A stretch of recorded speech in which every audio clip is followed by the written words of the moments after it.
Okay, good morning and welcome to the Overview and Scrutiny Management Committee meeting, 7th of February. One meeting, please. On the agenda, my name is Councillor Graham Wright. I look after the ward of Durrington. And first on the agenda, Kieran, is apologies. Thank you, Chairman. We've had apologies from Councillor Bill Parks, who has been appointed as a portfolio holder, and he's been substituted by Councillor Pip Ridout. Okay, and the only absentee I see at the moment is Bob Jones. So we'll wait to see whether we get whether Bob makes the meeting or not. Okay, minutes of the previous meeting. Can I have approval? Chair, I have a slight challenge on the minutes, if that's possible. Yes, certainly. I do appreciate that my small physical stature sometimes makes it hard to see me in the room, but I was here at the last meeting and I don't appear on the list of those present. Okay, apologies for that, and I'm sure that can be rectified. Thanks very much, Ian.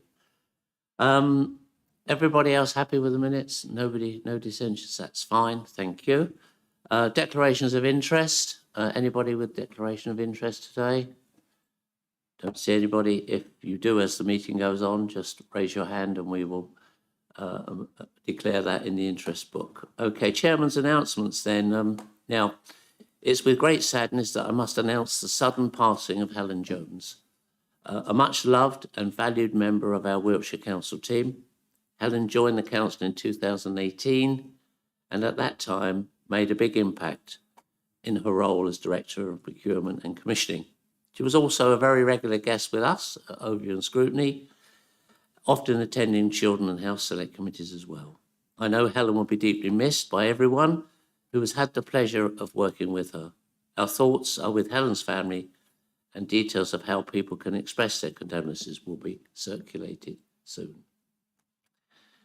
Terence, did you have a comment which you used to make as Chief Executive? Thanks, Chair. I think you've quickly. Helen was a very popular director. Lots of staff across the council grew to know her and her very vivacious personality. She's going to be much missed. She was going to be returning to work after a period of illness, so it's come as a great shock to everyone. So thank you for your kind words, and I'm sure that when we get the opportunity, we'll pass those on to her family. Thank you, Terence. I would also like to thank Bill Parks, who's now a portfolio holder for waste. Bill used his experience as previously as an officer to really do excellent questions from scrutiny. So thank you very much to Bill.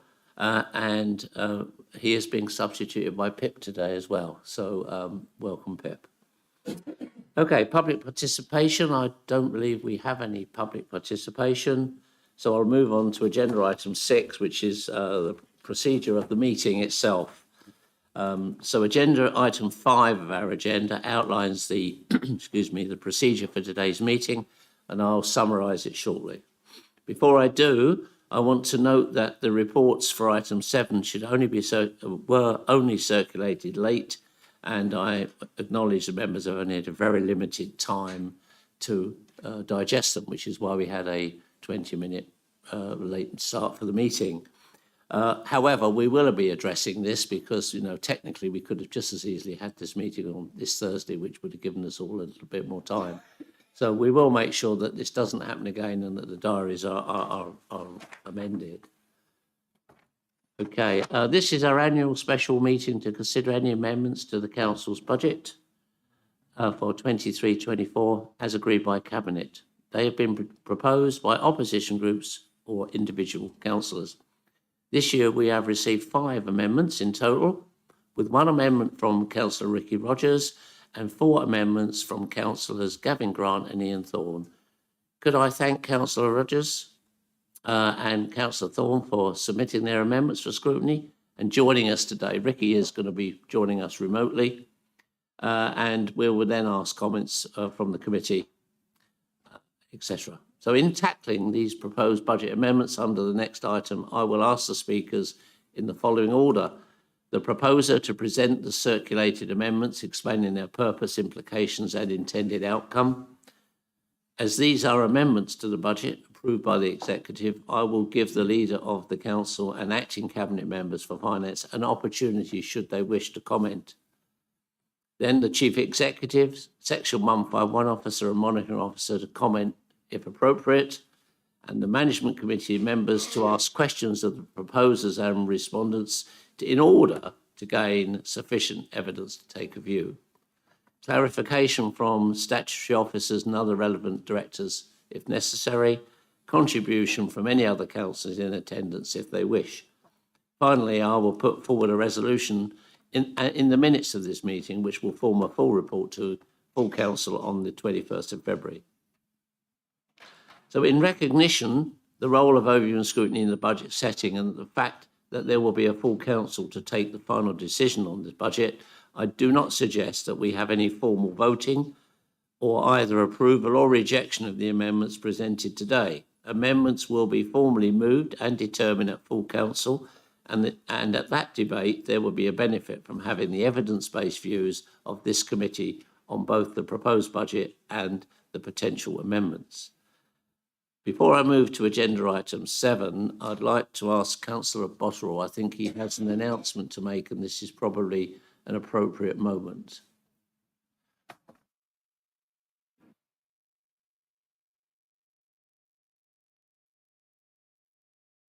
Thank you, Chairman. Yes, I'll just make a short announcement. Yesterday afternoon, we were informed that the local government settlement was to be adjusted. And I have to say this adjustment is a positive one in the sense that it is £500,000 more than was previously anticipated. However, it is not clear whether this is a one-off or whether it's something that will go into our settlements going forward.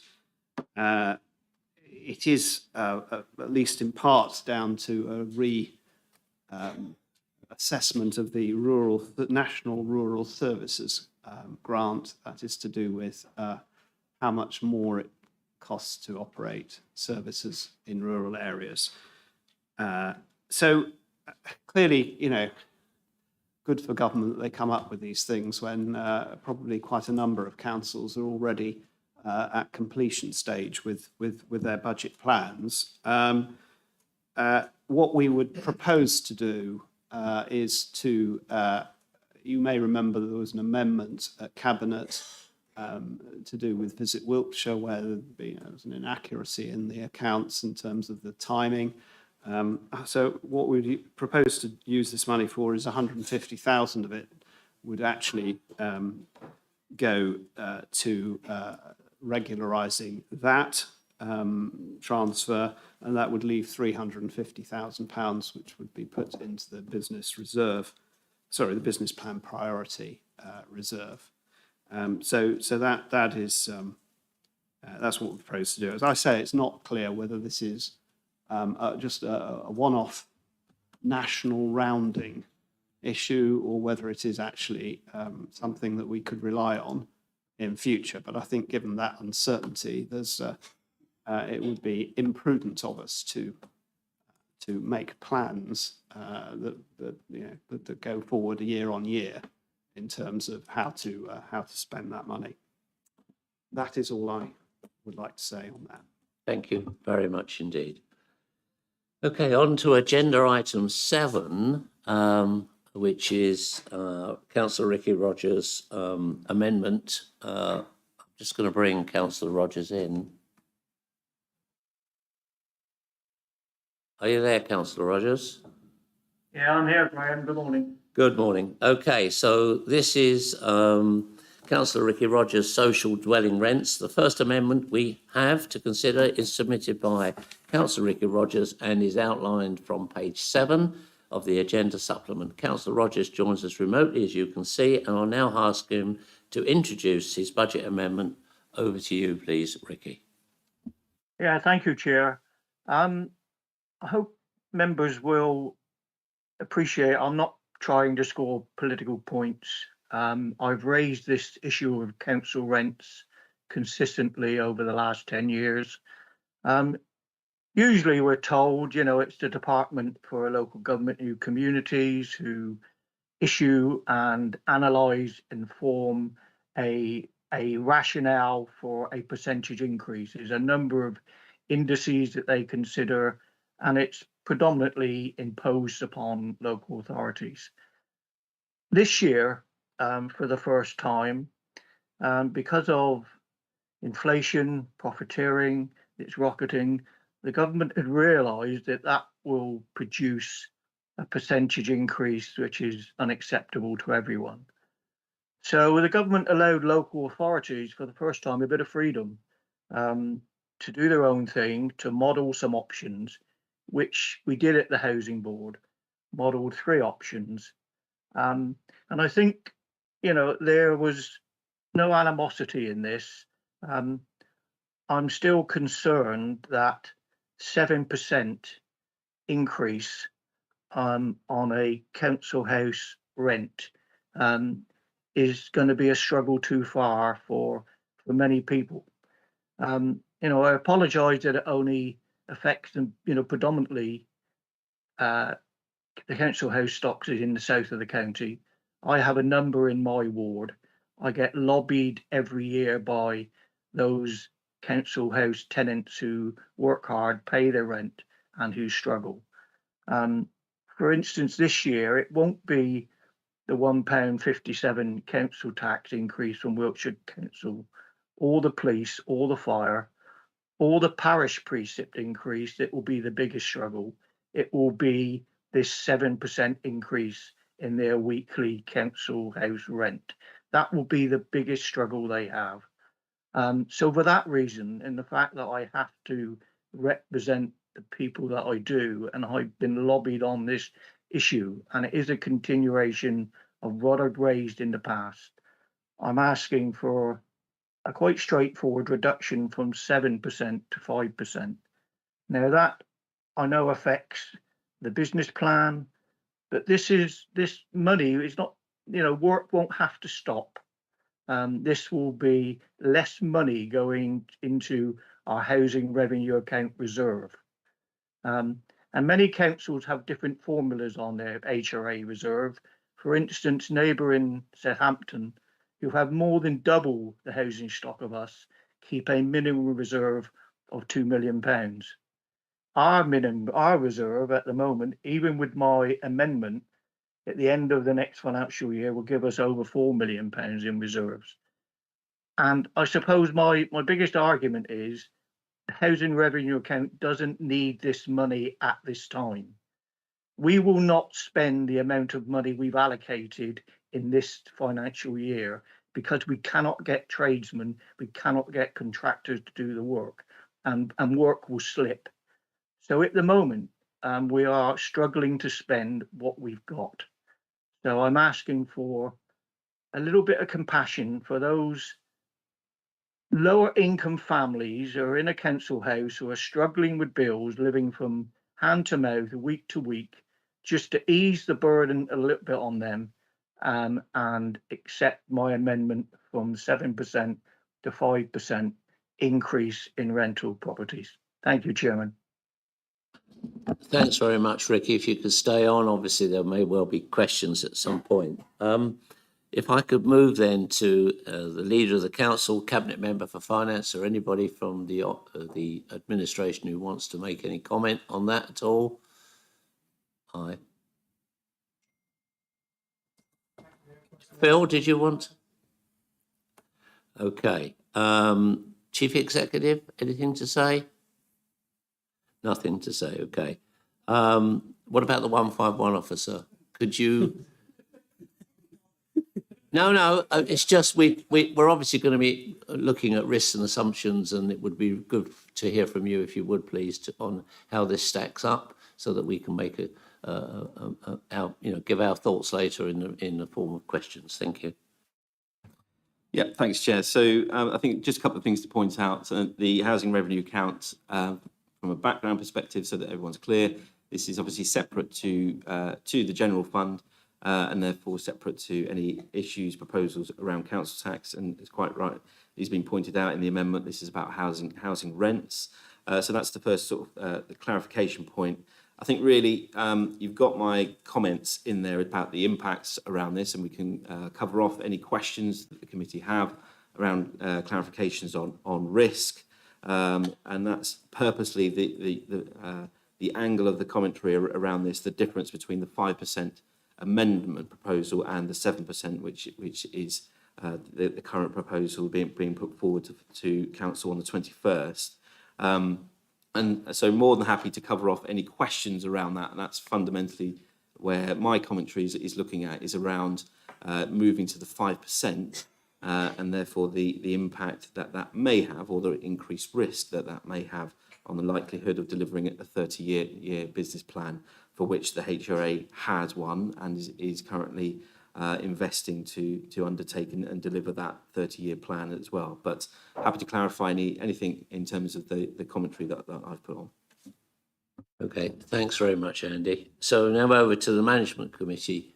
Has anybody got any questions there? Yeah, Jerry's first up. Yeah, thank you, Chair. As much as I appreciate Ricky what he's doing, it's and it's right in the spirit. We have Wiltshire Council housing, which are our own, which are proposed at 7%, but there are other housing associations within our county. Are we lining up at 7% because that's what they're lining up to do? Because if the proposal is to go down to 5, where does it leave the other housing associations and leave those people? Because I'd just like to say if we've got a bit of consistency here. I mean, I'm just a bit unsure about that. Can I get an answer to that by any chance? Who are you? Well, is that I'd probably like Andy, to is ask, it? how did they arrive at the 7%? Is it based on the RPI, or is it based on, is it in alignment with all the housing associations in the county? Okay, that's for Andy, I think, then please. To be honest, I'd have to check why government have landed on the 7%, or unless you're talking about the HRA and the Housing Board, then I don't know if the cabinet member can look at that. So the Housing Board were presented with 3 options. Actually, they were presented with 3%, 5%, and 7%. And I think that was before the clarification from government came in around what the cap would be, because that went out of consultation. All things being equal, the HRA rent is set at CPI plus 1%. So it would have been up at 11.1% if the cap hadn't been brought in. But in terms of the options presented to the Housing Board, they were 3%, 5%, 7%, and the Housing Board voted in terms of a majority to go with the 7% due to the financial resilience that it gave to deliver on the 30-year plan. Okay, thanks. Andy. Ruth, please. Yeah, actually, Joe came up with something that I was going to ask, which is how does this benchmark against the other housing associations? But actually, what Andy's just said gives rise to another question, which is the Housing Board were given these options by whom?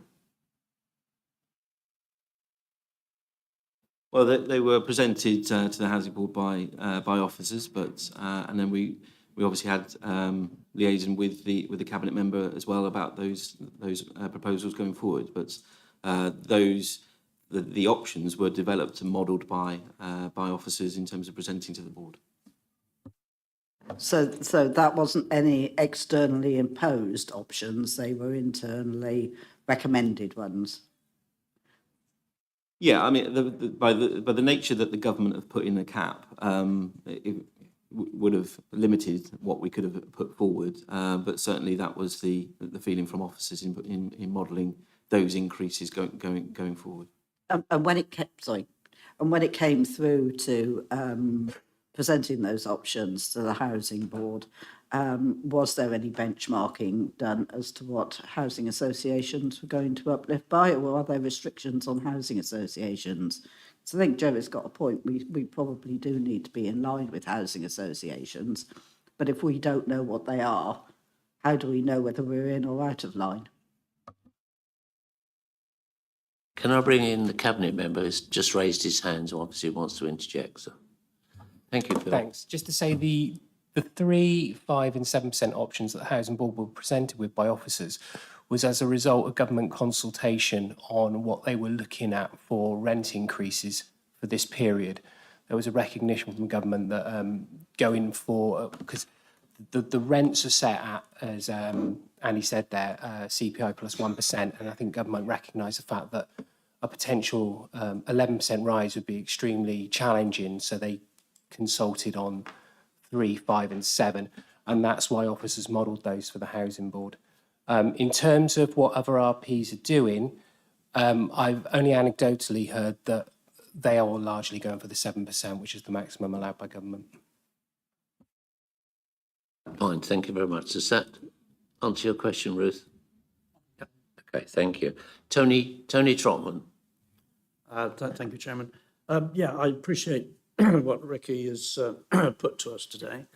Any rent increases to the council house tenants are difficult in this sort of period of time. The only thing is, and Jerry just brought it up about other associations and their annual sort of reductions have made extreme problems with the maintenance on all of those properties. And we in the north area have got a huge impact on tenants suffering with lack of maintenance. And of course, the lower your rental is decreased, the worse money or the less money that's coming forward to actually maintain those properties to a proper standard. So although, you know, I recognise that Ricky's actually put this to actually sort of help people in need, I think it's unfortunate that any decreases will have an impact on any maintenance issues, not only with our council housing, but with others as well. So I can't be sure of that, but I do know that every time we ask an association and we go to a tenant who's in trouble, it's the maintenance issues which have come up with mould and, you know, lack of, you know, literally the lack of maintenance over the last few years. So that's all I'll say at the moment, but I think we have to be very careful about any reductions just at this time. Okay, thank you. John.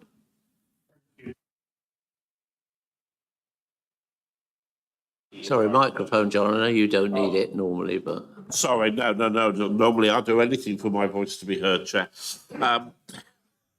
Through you, if I might, some questions to Ricky.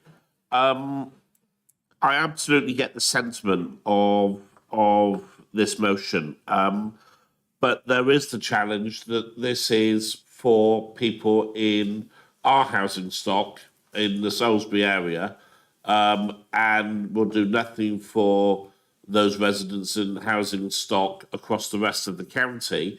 So I've just quickly Googled it, and the two biggest housing associations serving my community in Melksham are both charging a 7% increase. So when those residents ask me, why am I asking them to subsidise housing in the south as opposed to housing in our area, what do I tell them? Secondly, and it's a genuine question, Ricky, I don't mean it as an aggressive question, it's a genuine question. Secondly, in the last 12 months, or certainly last 14 months, we've seen an 800% increase in the base rate from 0.5% up to 4%. So for those who are starting out in trying to buy homes, trying to get onto the housing ladder, those who have got as little free money as people who are in social housing, often less free money than those in social housing, they're facing horrendous increases in their mortgages at the moment, with those rate rises. And again, it's that same emotive question of why are we supporting one group who are facing challenges, and I don't deny they're facing challenges, but not these other groups.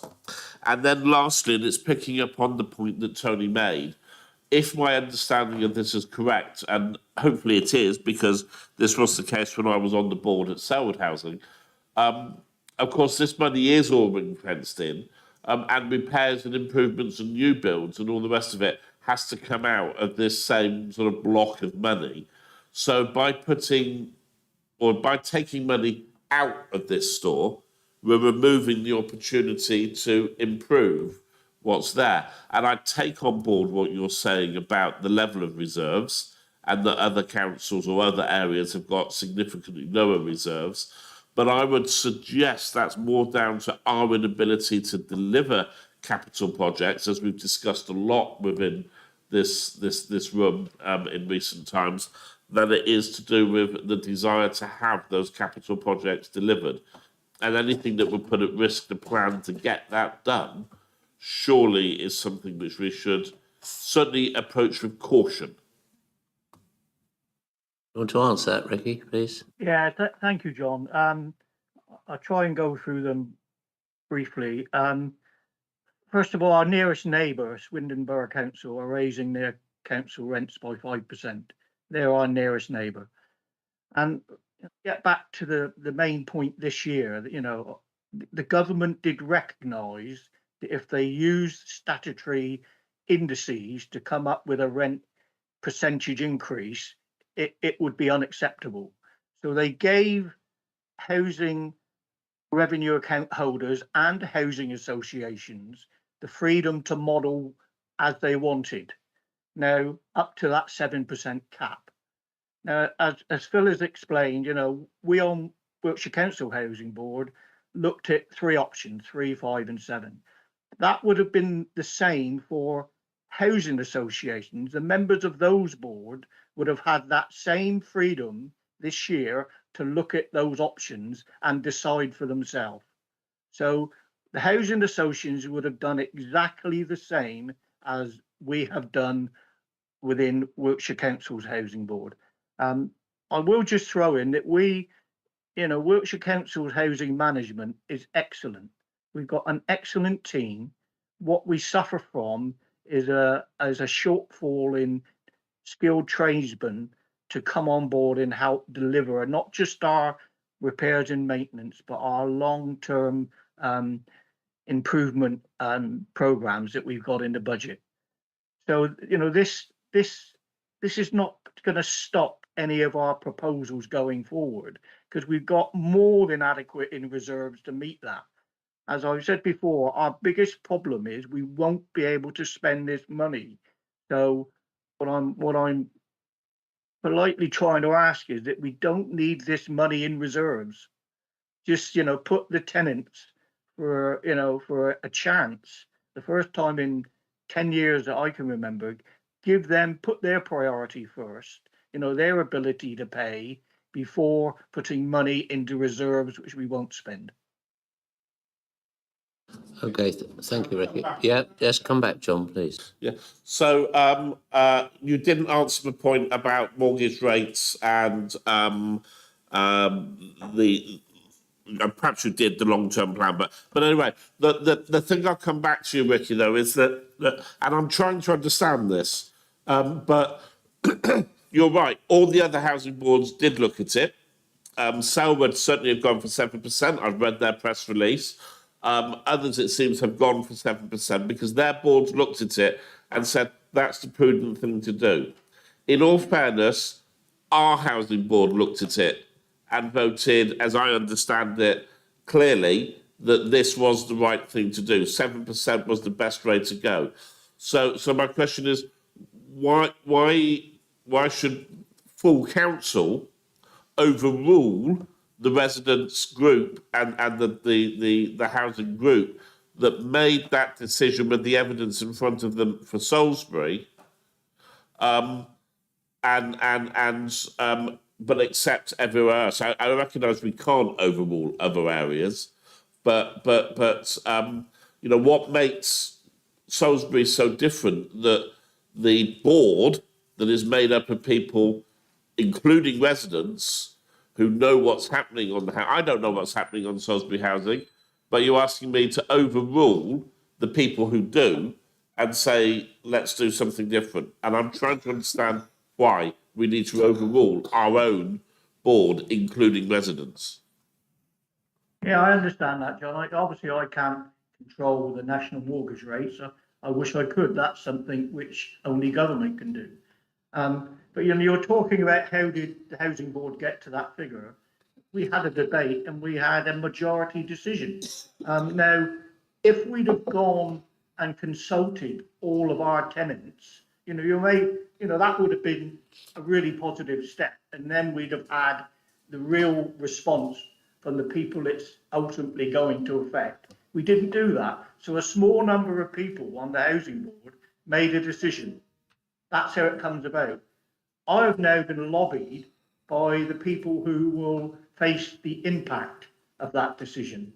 And they are saying, please, please, this is the worst time of all that we're facing.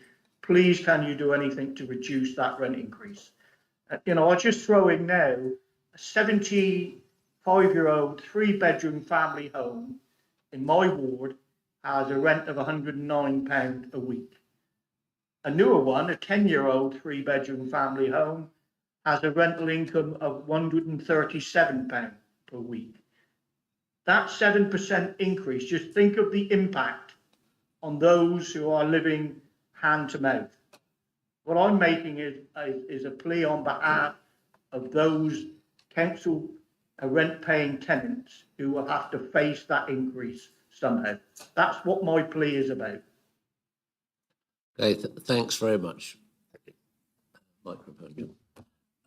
Right, Ian next, please. I've got Ian, Gordon, Ruth and Elizabeth. Okay. Thank you, Chair. So my question is for Andy, but the Cabinet member may also be able to help on this one. So in paragraph 10 of the section 1.5 officers' comments, you highlight that 2/3 of the tenants that this will impact are actually likely to be on housing benefit, and therefore, which is going to increase by 10.1%, and this increases by 7%. So there'll be some netting off there. Obviously, that means then that the remaining third of tenants who are not in receipt of that benefit will be likely the most affected. Do we have a figure for how many people that actually relates to? So I don't have a specific figure, but you're talking the council house stock is around 4,000. So you can do from that the maths in terms of who will be impacted. I can get those figures for you in terms of the number of housing stock that we're talking about, and therefore the rough approximation of the number of tenants that are in receipt of housing benefit, and therefore the amount that aren't. And just to go back on that briefly, also, do we have any statistical information on average incomes for the people impacted? No, I don't think we do. We do in terms of the tenants that are in our stock. Okay, thanks. Andy, the question of numbers would be useful for our report if that's possible. So that's just, obviously you can't answer the value of the salaries, but the other question would be useful to have. A next question from Ruth, please. Thank you. Ricky, I have absolutely all sympathy for the amendment that you've put through. I spend most of my time dealing with residents of social housing, so I absolutely understand what's going on. However, there was one thing that you said which maybe I take slight issue with, and one of the bits of reasoning for being able to afford this reduction was because we couldn't get staff, etc., to do the repairs, and therefore the money wouldn't be spent. Now, having lived through the years of the pandemic, one of the things that we were always told was that shortage leads to latent demand. And I think that's exactly what will happen in this case, and is happening in this case. So if you take away that money, should the employment market loosen and we can employ people, we've actually reduced the amount of money that we can use to do the repairs. Now, I have no idea what the condition of the council housing down in Salisbury is like, but picking up on the point that Tony made, I know for my area in the north, some of it is absolutely deplorable. So I'm concerned, but I understand that I don't, just like John said, I don't know the specific circumstances. One of the other things that actually struck me when you were quoting the rents that we're charging down in Salisbury was there is such a shortage of social housing generally throughout the county that most people are being forced into private rented. And the prices that you were the rent you were quoting are a fraction of what people in private rented are having to pay. And looking, because I've been looking at this specifically, so even if you're on universal credit, if you're a single person, you can get £104 a week just for living in a shared house. So if you extrapolate that up, you realise that some of the prices that or rents that you're quoting are very economic compared with the open market. Now, that doesn't mean that we should exploit that. I think what private tenants are being charged is absolutely deplorable. I think the condition of a lot of our social housing within the county is absolutely deplorable, but I'm not convinced, to be honest, Ricky, that this amendment addresses those two issues, both of which I think are bigger. And I could be mixing apples and pears here, but it's just a thought process that I had. Okay, we've got one more question, Ricky. Do you want to take that and then perhaps Yeah, sort of sure. sum up rather than? Yeah. Yep. Okay, so we've got Elizabeth. Yes, I too have immense sympathy with your constituents. But I'm also being, many of the points I was going to make have been made just now, but I get canvassed by people asking to improve the quality of their houses, broken boilers that have been broken since September, damp, mould, or people who own houses that are much too small. And, parents sleeping on the floor of a 13-year-old's bedroom. There is a desperate need for more housing and for improvement in the housing. And I while it'd be nice to reduce the rents, it is only a difference. I know it's significant if you're things are tough, but on the more expensive house, it's £2.74 a week, and on the less expensive, the older property, it's £2.18, which is not so huge, but ultimately would accumulate quite a significant effect on the sort of balances available for improvements in the rest of the county. Thank you. Okay, before I come back to Rick, is there anybody else in the room who would like to raise an issue on this point outside of the committee? I don't see any hands. Well, I'd like to say, Ricky, that as you know, Durrington has a substantial amount of council housing as well. I would like to think that Wiltshire Council were leaders and that we shouldn't be saying, well, the private market is like this and these are what the costs are, etc., etc. We are an exemplary council and we should be leading on that. I'm not suggesting I'm pro or against the amendment, but I'm just making the point that that's really quite important. We shouldn't just run with the rest because that's the way that they run. Our council houses in Durrington have had an uplift this year, many with solar cells on and new boilers, all sorts of things have been done, and we are leading the way. And if it's possible, and it appears to stack up, but I do have one question of Andy, if I could, just to clarify. What is the long-term impact? Sorry if I haven't read them and I've fully understood, but what are we looking at here? I think Ricky would be suggesting that we are looking for a one-off. This year, life is tough. So what is the long-term impact on the council? Is this something that rolls over year on year, please?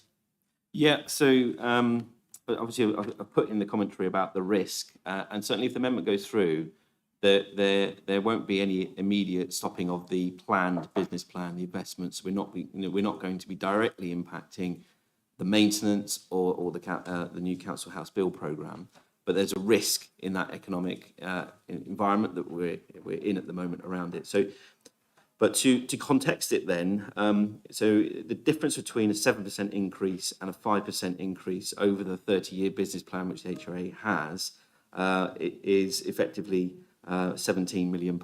So that's the difference between the two proposals that are going forward if you look at it from a financial perspective. Okay, thank you very much indeed. Ricky, would you like to sum up, for want of a better description? Thank you. Yeah, can I just get back to this? This is a one-off because we've been given a bit of freedom by the government this year. So this is a one-off. It's not a roll-on year after year after year. Next year, if inflation is under control, the government, I assume, will go back to their national formula and they will instruct all landlords of social housing stock. This is the rent increase. We'll be back to where we were for the last 10 years. So this is a one-off opportunity. I will say that Wiltshire Council are a good landlord. We have a good quality housing stock and we do respond, in my opinion, far better to our tenants' needs than housing associations. You may say that's an unfair comment. That's my personal view, that we are a good landlord and we do act and we do consult with our tenants as to what their priorities are. I think that's being honest as to where we are. So this is a one-off plea from those, and the council stock we have is about 5,200 houses. And the council tenants who pay the full rent are about 2,500. They're not they're the lower end of the socio-economic scale. They live predominantly from hand to mouth, from week to week, or from month to month, depending how they're paid. So this is not me thinking up a political amendment to wave a flag. This has come about by my weekly surgeries of people saying we're going to struggle to pay this. This increase in council rents will be far more than Wiltshire Council's council tax, the police increase, the fire increase, plus the parish council. The impact, all those added together, will be less the impact of this rental increase. So I'm just asking, you have the opportunity, because of the government freedom, to set your own level of council house rents this year. And I'm just asking you to have a little bit of consideration for those people who are going to really struggle, and please support the amendment. Okay, thank you very much, Ricky. We're closing on your amendment and we're going to move on to the next, but thank you very much. Feel free to stay with us should you wish, and we will be concluding your amendment with all the others at the end of this meeting. Okay, thank you very much, Ricky. Thank you, Chair. Okay, thank you very much. Good questions all round. Thank you, committee, and thank you, officers and everybody in the room for their contribution. If we now move on then to Councillor Thorne and Councillor Grant, which is the blue badge charges from page 15. If I could move to Councillor Thorne. Thank you. Yes, thank you very much indeed. And can I thank Graham and indeed the committee for allowing us to come and speak this morning. Can I, if the chair will allow me, just say a couple of words about Helen Jones, because I sat on the interview panel that interviewed Helen, I think, guest back in 2018. And I have to say her presentation that day was one of the most impressive presentations I've ever seen. And I'm also aware, again, because of my involvement in how hard she worked to work with the residents and the families in Furlong Close and bring that particular issue to a positive conclusion. So I send my best wishes and heartfelt sympathies to her family. Can I also thank Ricky for his amendment? And I think whatever our respective views of his amendment, I think it came from the heart, basically, and I think it was very clear exactly where Ricky was coming from. So, as you say, Chair, we have a series of amendments which cover, and we'll take each one, but I'll just provide an overview, if I may, which cover the issue of charges for blue badge holders, which cover some additional support in terms of council tax relief, which cover the issue of the proposed rent increase or the introduction of rent at the CAB offices, and indeed, of course, back to the issue of lunch and friendship clubs. And I guess the theme here is around the cost of living crisis, and I pay tribute to the work that Wiltshire Council, both officers and members, have undertaken in order to do the very best that we can do to address the enormous challenges that many people are facing.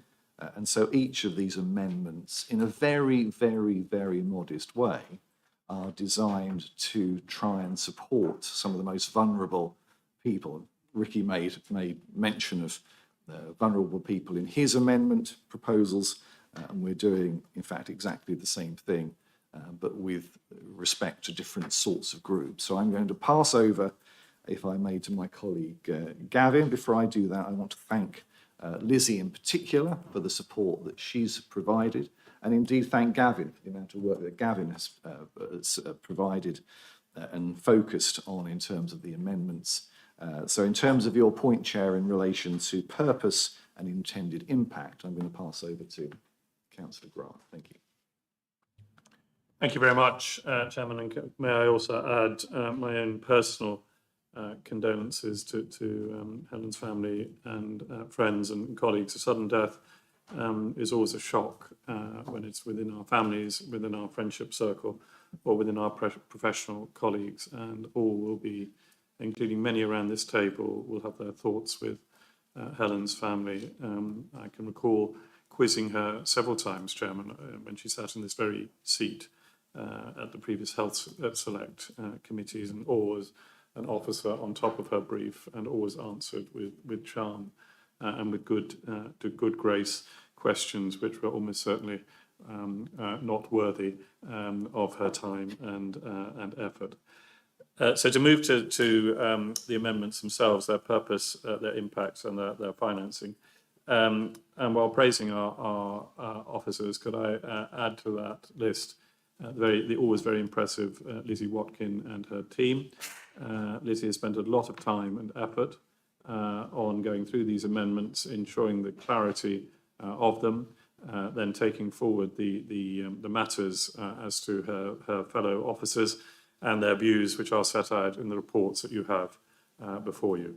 Let me begin with, and we'll take each amendment, if we may, Chairman, in sequence, and then I will take your guidance as to how you wish to have them pursued in the conduct of the meeting itself. But I will, I'm sure Councillor Thorne and I will happily answer questions either on them individually or collectively, however you wish to conduct the meeting. Quite happy to do them individually. I think the focus is on, rather than going around the houses, if that's okay with you. That's absolutely fine, Chairman. So let us deal with it with the first of these, which is the rescinding of the charges for blue badge holders, and the impact of that, I think, is clear. That lifts that burden from individuals that are registered within the blue badge scheme, and enables them to park in Wiltshire Council car parks free of charge. And let me say in passing how much I welcome the 1 hour grace period that was announced at Cabinet last week. This will lift the remaining burden of funding those car parking charges. The impact, actually, Chairman, was quite tricky to quantify in this context, because, of course, there is no record taken of whether somebody is making a payment as a blue badge holder or as a non-blue badge holder through if they're making those payments by card or by cash. And therefore, the quantification of the impact, which is set out in point 5 of the documents before you, is assessed at £40,000. You'll find that at the top of page 16. And that assessment relates to the original budget figure passed by council in the financial year that we are currently in. The source of funding to replace that within the budget is twofold, Chairman, and that is because the original source is the Market Town Support Fund, set at £1 million in the coming financial budget that we will all debate together later in the month, and also set out within the medium-term financial strategy at a further £1 million in the subsequent year. As colleagues will know, that budget is set at £1 million for this year and those two subsequent years. It then is no longer set within the medium-term financial strategy in year 3, and therefore there is a need to find an additional source to cover the £40,000 accrued costs. And that additional source is set out in point 6 on page 16 of the papers, and it forms part of a proposed increase in assumption on the growth of the Band D council tax base in 24-25, not applicable in this particular amendment, but will be in others, but more pertinently here in 25-26, from 1.2% to 1.25%. And I would draw colleagues' attention to the excellent piece of work undertaken by Lizzie, which is set out a little further down in point 6, which looks at the average increase over the last 6 years at 1.39%, and the average increase over the last 2 years in our Band D council tax of 1.49%, both of which are clearly above the 1.25. And as he sat next to me, I did quiz Mr. Brown at a separate scrutiny event on the 1.2 assumption that is set forward, and I note the comments that he has made as to the potential risks that are involved in this uplift, which is an argument against me, but just again so that colleagues have it in clarity. That is set out at point 11 at the bottom of page 16, and then flows on into the table set out on the top of page 17, which shows the individual council tax increases as a percentage in Band D from 2018 onwards to 2023-24. And colleagues will note the variations in there. I'm the son of a statistician. Sadly, my father is no longer with us, but one of the rules he taught me was to look across a period of time rather than taking an individual statistic in order to look at what trend data was suggesting, and the trend data is set out in the previous paragraph that I referred to, Chairman. I think I'll stop there, Chairman, and happily, I'm sure Councillor Thorne and I, under your guidance, will happily take questions from members of the committee. Thank you. Okay, thank you for a very comprehensive statement there. I think you might have done the 151 officer's job for him almost there. I could never do that, Chairman. No, his comments on this. Chief Executive, anybody there wish to make a comment? Cabinet members? No. Andy, did you want to add anything? Or I think pretty much all said there, and a good report all round. So in that case, I will move to the Management Committee members to see if there's anybody's got a question. And we do. Joe has a question.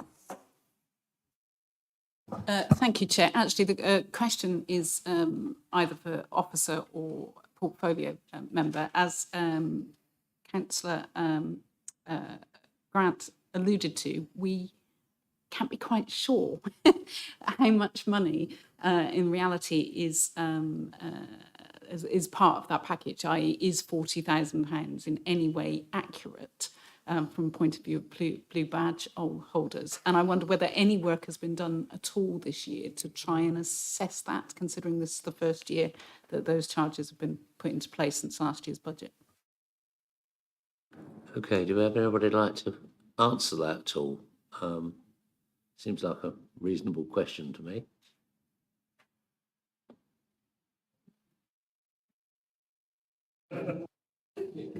If we don't have anybody, we'll go to Andy. No, yeah, I think we'll have to come back on that. I don't have the detail with me, so we'll follow up with a few clarifications, just like the question around the number of housing stock, which I do have, but we'll probably put that in the minutes just to clarify that, and we'll do exactly the same if we do have that information. Okay, do we have any other questions from any members? Yes, John. I'm just looking at this funding that you're looking at gaining from the council tax. So what's the proper name of it? The uplift in the tax-based growth. And I always remembered when I was at school, somebody said to me, there's lies, damned lies and statistics. Or was that when I was working in Parliament? One or the other. But you're quite right that a 6-year overview of it gives a 1.39% growth, and a 2-year overview gives a 1.48% growth. But of course, over those periods, those are the only two figures that show a growth above the 1.25 you're wanting to assume it's going to go up to. Over 5 years, it's 1.12% growth. Over 4 years, it's 0.95% growth. Over 3 years, it's 0.92% growth. And then last year saw some good figures. So over 2 years, it's up to 1.48% growth. So actually, particularly bearing in mind the comments from the 151 officer in the report, how confident are you that there's going to be that level of growth? Because to me, it's like 2 out of the last 6 look good, but the other 4 look bad. So, Chairman, perhaps I can deal with that. It's a statement of the obvious that one of these years is vastly disproportionately impacted by the COVID pandemic and all of the implications that had for house construction, house completion, house purchase, movement, and so on. And therefore, any taking of the soundings which shorten the base and start in the COVID year will have a disproportionate statistical impact on the average. That's just simply a mathematical fact. So I think that it would be reasonable to ask, and perhaps if I may, John, to just reinterpret your question slightly, which would be, well, if this is wrong, what are the implications for Wiltshire and its budget? If indeed Mr. Brown is spot on with his 1.2, and therefore we have a shortfall of 0.05%. And in essence, the 0.5% funds the totality of all of these amendments, Chair. And it is in excess of £160,000. So if we just take this, that's the cost of all of these amendments in any given year. So if we just took this amendment in and of itself, its impact is 0.0125%, or to put it another way, £40,000 within Wiltshire Council's budget. Now, I'm not drawing this analogy, but let me just make the gentle point. We began this particular section of the meeting with an announcement by the Cabinet member pointing out the difference to our benefit as a local authority between the anticipated level of government grant that Wiltshire Council would receive in the service grant and the rural services grant and the actuality of that, and expressing, I think, an understandable degree of frustration, which I'm sure is shared by officers everywhere, of having that information after the budget has been pretty much set for debate at Council. Nevertheless, I would gently point out that the additional funding there is a smidge over £500,000, some of which, as the Cabinet member has said, there is a view as to how that should be dealt with, but it still leaves a surplus of £350,000 being placed into the business fund priorities reserve.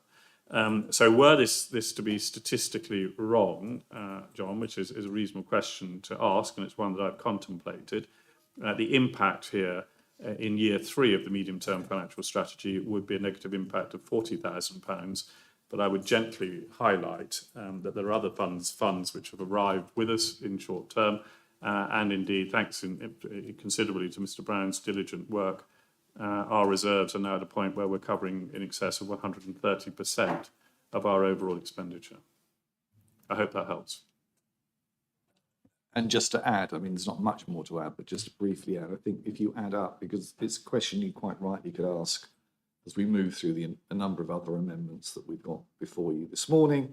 And my calculation, and somebody may tell me I'm absolutely wrong, but if you take the totality of our proposed additional expenditure set against the issue of the council tax base, I think it equates, and it's often the case that we sit in cabinet meetings and meetings like this and we're told the amount of money we're spending is the equivalent of a day, a week, or a couple of days a year.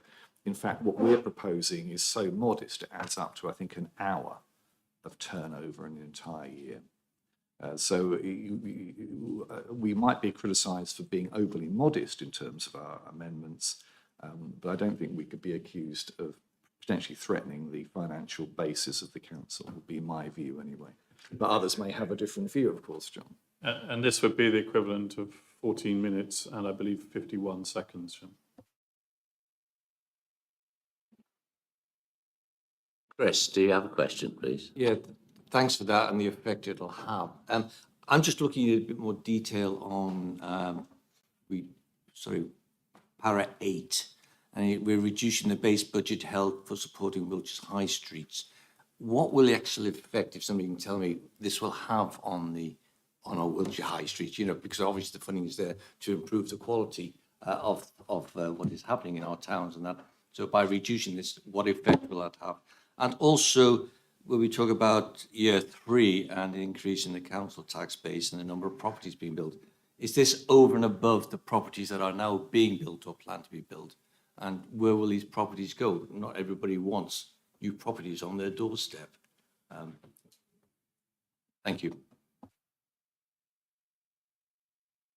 Well, it's probably, Chairman, not for me to comment on the impact, Councillor Williams, is the obvious one of reducing that budget from £1 million to £960,000. It's probably better for a relevant member of the Cabinet to comment on their assessment as to what that in turn entails.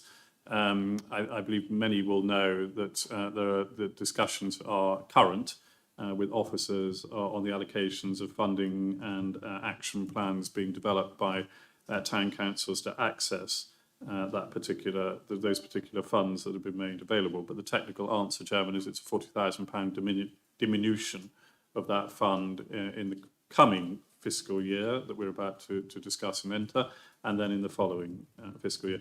As to the base of the 1.2% projection and how that takes into account the pace and build of housing, I should probably be passing that particular buck rapidly to my left. So in terms of the town's fund and the 40,000, I think the relevant cabinet member, I don't think is here. So, but the £1 million was set up to deliver initiatives on Wiltshire's high streets, and those plans are being worked up. So, in terms of reducing that will potentially therefore impact those plans. Probably can't give a bit more tangible what would stop as a result of that, but we can certainly probably give a bit more context around potentially the impact of what that would be. But to then look at the 1.2%, which is in the proposed budget, so that it already takes in estimates around new builds, proposals going forward. It does look at the history, the trend, and you can see there, yes, the average has been higher, but I do then want to just focus on when we look at the assumptions going forward in the future around house building, house starts. We do look at the economy.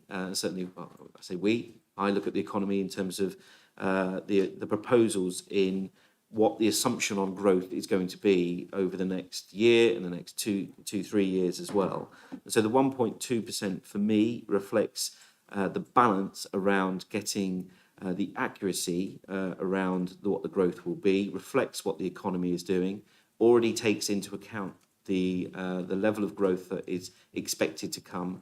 So we ask planning around new builds that are anticipated. So they are already either in flight or due to come onto the ratings, the valuation listing. So we're taking that into consideration in the next year. Slightly more guesswork in terms of what the preceding 2 years are, but very much so next year. Have been looking at the forecast around housing starts and completions, and that is very much forecast to tail off in 2023. So that was forefront in my mind in terms of sticking with the 1.2% increase in base growth assumptions going forward, and that advice is what Cabinet have taken and put that into the budget going forward. In terms of where that house building, well, that's dependent on other things in flight, rather than just this is the assumption of the bottom line growth in properties going forward. And did you want to come back in here? Yes, just very, very briefly. I think part of our view in terms of the glasses on again, the Wiltshire Towns Fund is the struggle, I think, that the administration has had to actually spend that £1 million. And I think we've discussed this possibly in this place, but certainly at Cabinet and so forth. So I think that our view is that there's been a struggle, there will continue to be a struggle. We may take very different views in terms of what that money is being spent on in terms of apps and so forth. So I don't think we have a problem in terms of if we were running the entire budget, how we would amend that £1 million budget. And yes, it's for others to make a judgment in terms of house building. And even today we'd have a fascinating kind of discussion between the need for more housing in the context of social housing and the First Amendment, and then of course resistance to house building that we all experience time and time again. Thank you, Chair. Okay, thank you very much. Tony Jackson, I think, did you ask to speak? And got Tony Trotman as well. Thanks, Chair. Yeah, I just wanted to understand, if I could, the need which is being met here. The freedom to park with a blue badge is to assist people with mobility issues. And I'm not sure if I understand what that has to do with affordability. In some cases, of course, it will do. But in many cases, it won't necessarily have anything to do with affordability. And I just wonder whether that's worth exploring. Thank you very much.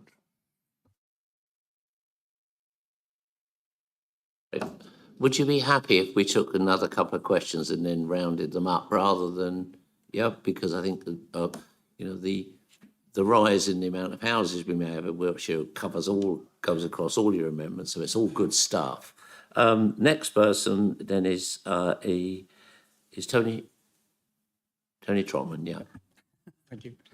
I just wondered, Gavin and Ian, when you put this proposal in and looked at the £40,000 mark, had you considered the towns that have already paid this Wiltshire Council for free use of those car parks for either 1 hour or 2 hours, in which case the expenditure has already been paid by the towns into Wiltshire Council.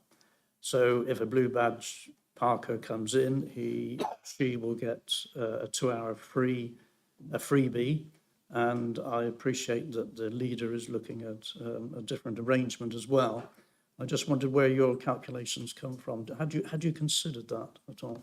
Do you want to take those two? But I think rather than have a series of questions, two is be good. Thank you. Thank you very much, Chairman. Thank you. Otherwise, it starts to become trying to remember what the fifth one was, which is always a bit of a challenge.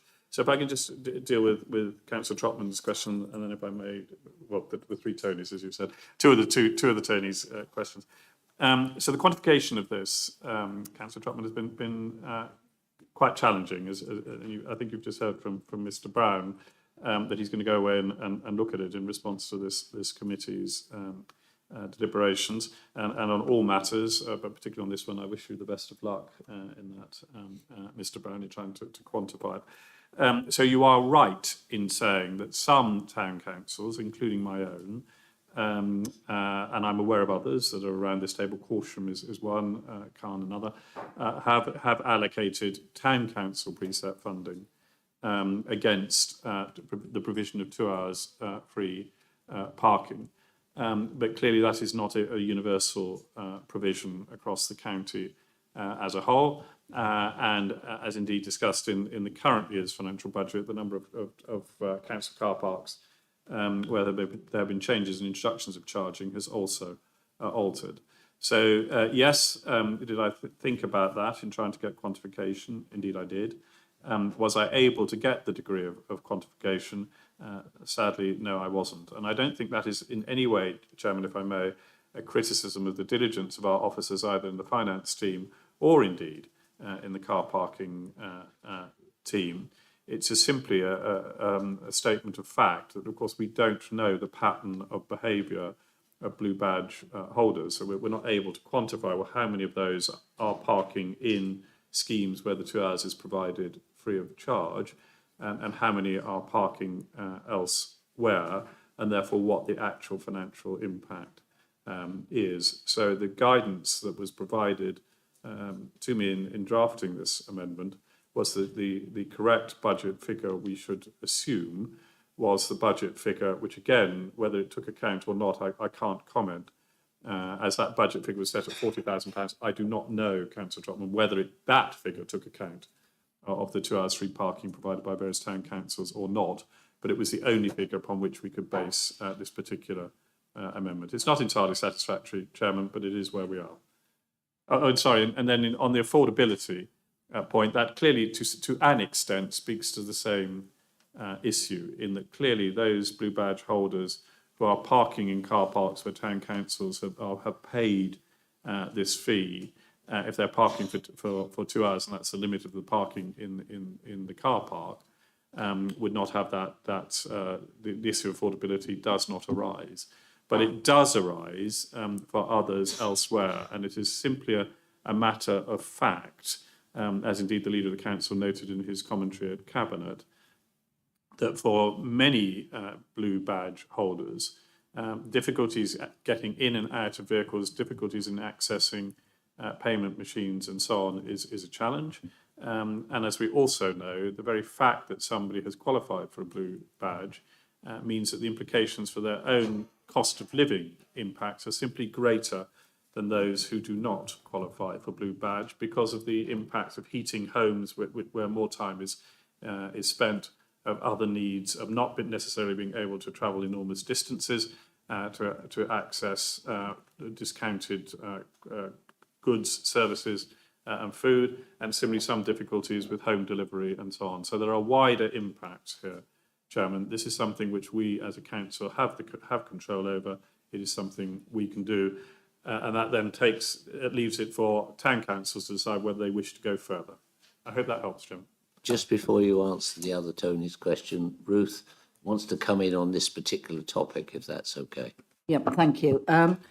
In answer to Councillor Trotman, rather than with your surnames over there, I looked into this because, as Gavin alluded to, we've got free parking in Corsham for 2 hours, and there has been no uplift to the charge to Corsham based on this. I think it's probably because it is so difficult to calculate what it is. So that part of it, I feel confident there isn't any difference there, or that towns will have the ability to call back from Wiltshire Council money already spent, unfortunately. Actually,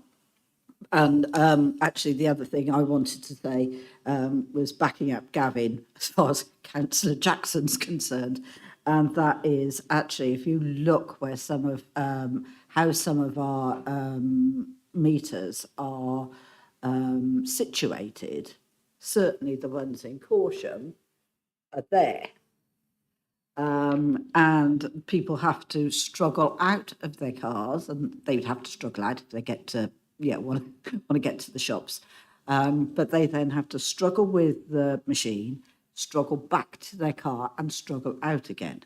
And certainly, again, when it comes to actually calculating the revenue reached by this rather petty scheme, it's actually anecdotally, and I can certainly confirm this in Corsham, the amount of disabled parking on double yellow lines has increased enormously, and they have every right to do so.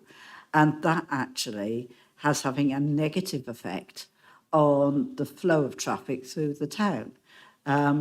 So, it is about mobility. It's also about practicality. And yes, and the amount of revenue, should the figures be put in here, be realised, it's actually really quite petty. It's probably about 2 minutes worth of Wiltshire Council spending. Okay, I'm going to go back to Gavin to answer Tony's question. Well, I think. thought, Chairman, that I had, so forgive me if My apologies. if Councillor Jackson feels It's that I my haven't. fault for not keeping up, sorry. No, well, I'm sure you were riveted by every word I was uttering, Chairman, but perhaps I wasn't clear enough. I think the quantification of impact is challenging, as Councillor Hopkinson has just said, because there are wider impacts here also, and that pattern of behaviour is not simply a phenomenon seen in Corsham. But the quantification is the only way in which we can deal with it. It will be a matter, I think, of judgment in the council chamber as to whether this is an appropriate use of council monies or not, given the circumstances of the individuals concerned. Thank you, Chairman. Thanks very much. I'm going to take questions one at a time. It's going to be a little bit more easier, I think. Elizabeth is next. Oh, sorry, did you want to come back in before we move? Before we move on, if I may, because I want to come back to the point that Tony made. Councillor Jackson made, I apologise, the three Tonys. You make a very good point, I think, in terms of, and all the points are very good, but in terms of what's the need. And what's, I think, important to add to that particular question is, firstly, I think its government statistics clearly show that people with disabilities travel less than people without disabilities. There is a significant difference in terms of the ability to travel, to access shopping, to do all the other things that all of us take for granted. And therefore, of course, adding a charge on top of the person's disability is significant. And interestingly, it kind of just touches back on, I think, what somebody said earlier. Again, if you look at some of the statistics, in terms of issuing of blue badges, 69% of them are issued because people find it difficult or impossible to walk. And again, what is the need? Well, the need's very clear. And again, if you place a financial burden on top of it, you make that person, clearly, you understand this clearly, you make that person's life even more challenging, I think. So, from our point of view, I would imagine from most people's point of view, I think the need is very clearly made. But again, we can discuss this further on the 21st. Thank you.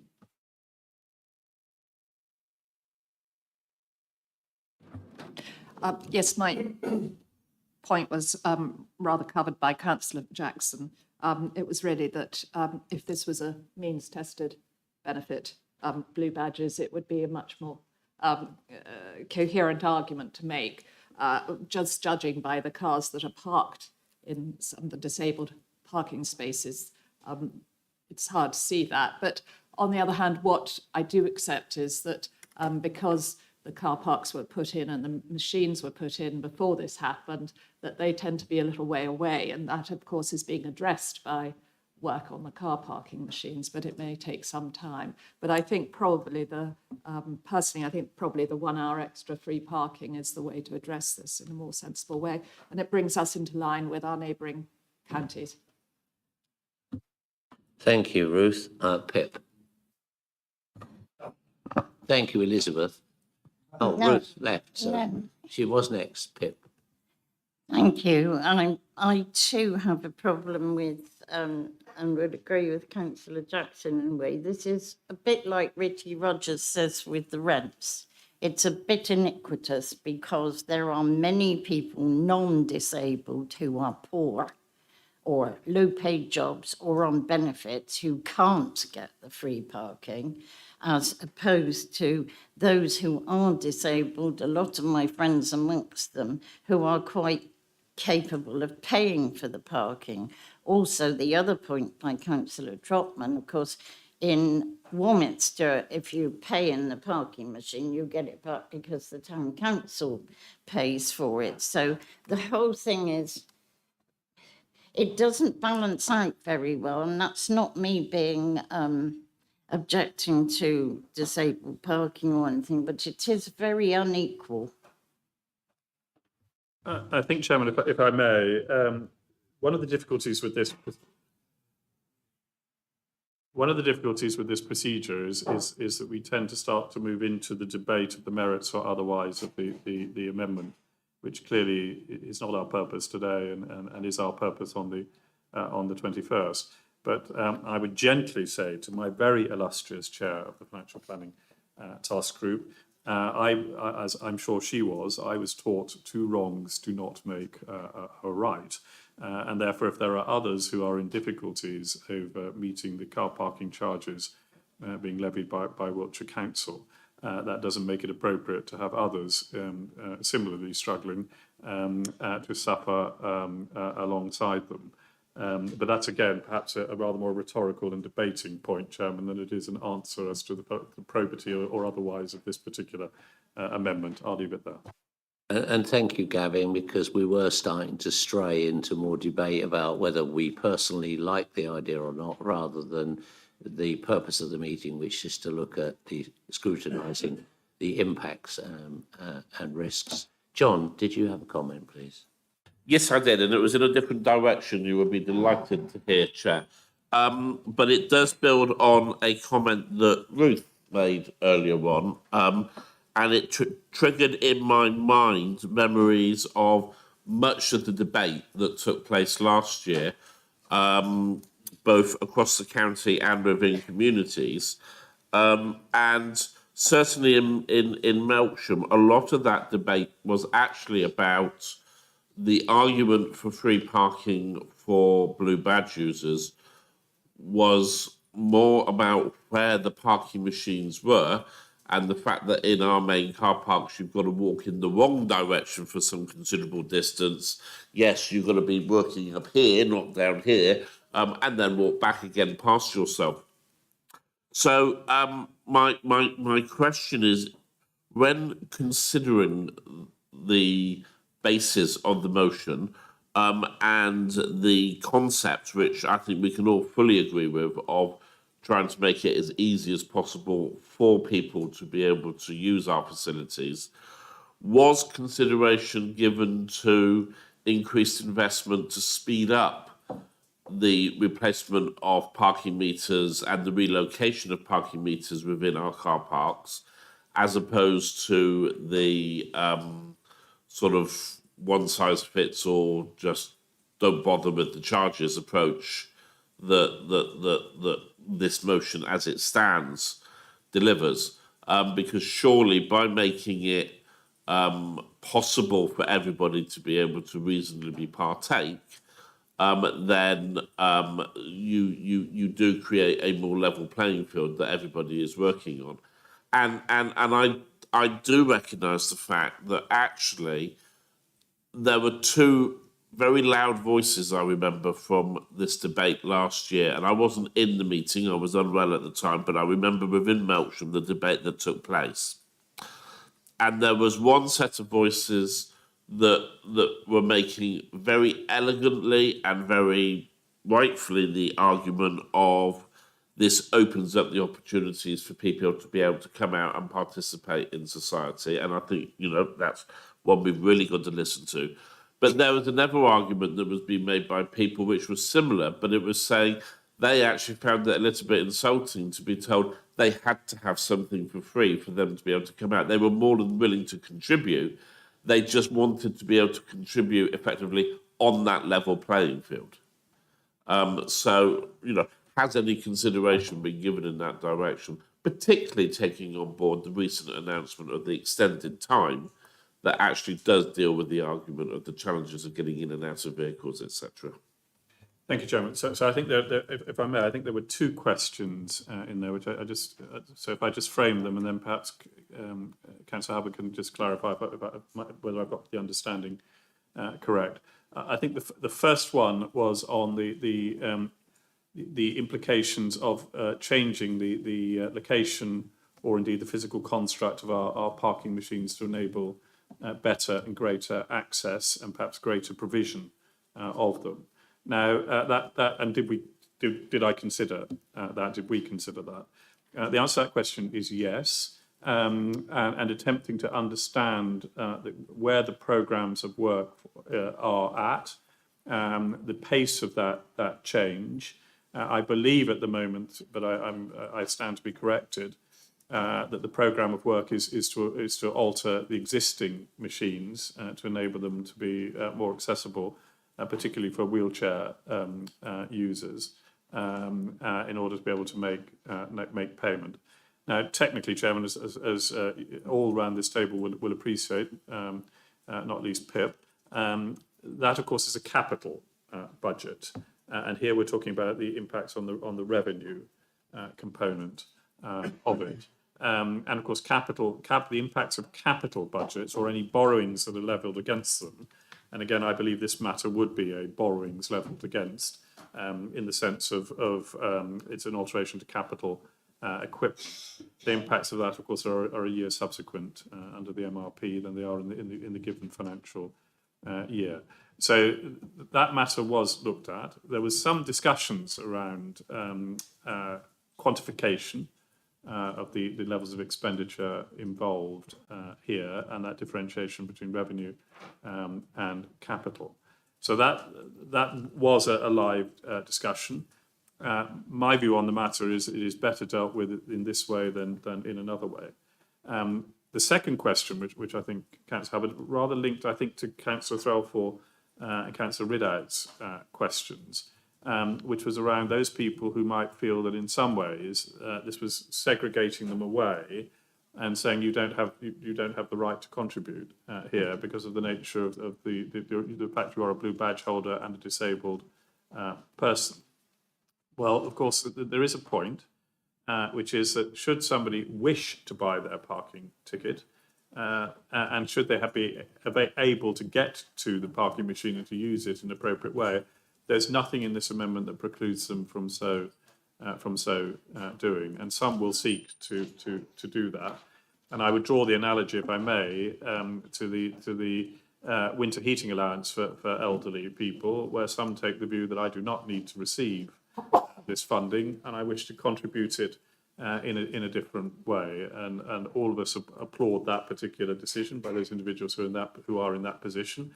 And again, if a disabled person using Wiltshire Council car park wishes to make that payment, then that is a matter for their own conclusion and decision. I hope that helps, Chairman. Which is, thank you very much for the answer, detailed answer. But in the first half of your answer, you said that you'd explored the opportunities for revenue replacing machines. I couldn't understand from your answer why you excluded that as an option. The capital revenue argument it's a nice argument, but it will be the same whatever, because at the moment you've got a problem, you're throwing revenue to solve the problem. The capital revenue solution is when you throw more money at the problem to solve it by replacing the equipment that you have to pay back over time, but the amount you pay back over time is less than the amount you're having to throw to solve the problem now.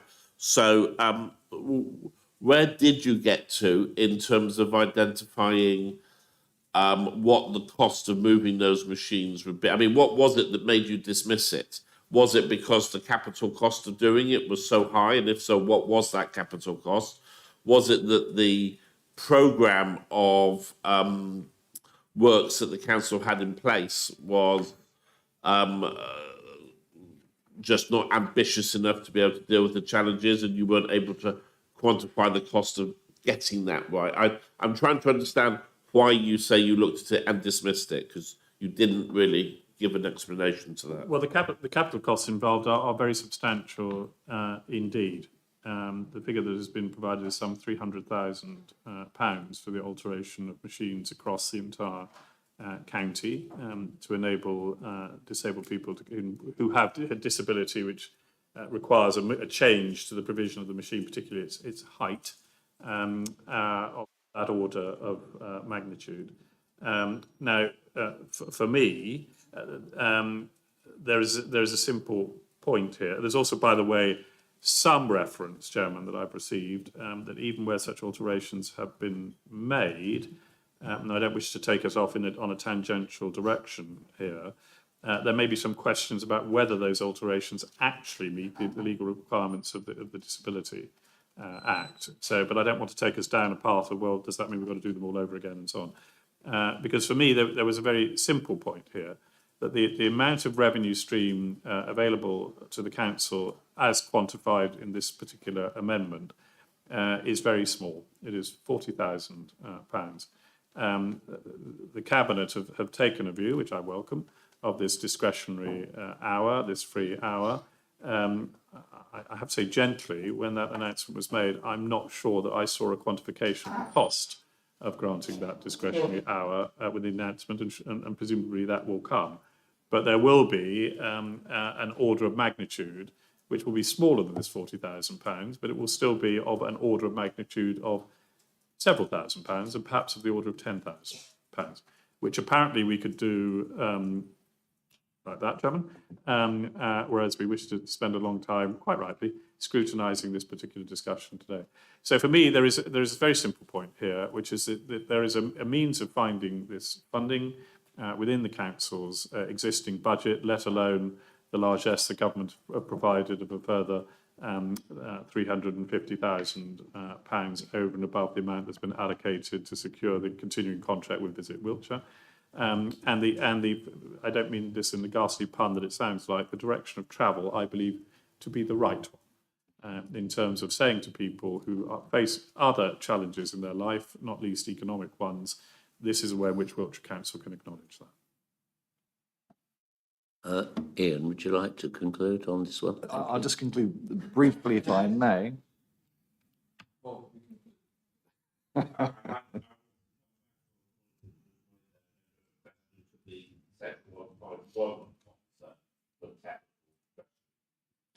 therefore, I'm not going to conclude at this point, but I will just comment on something that somebody said.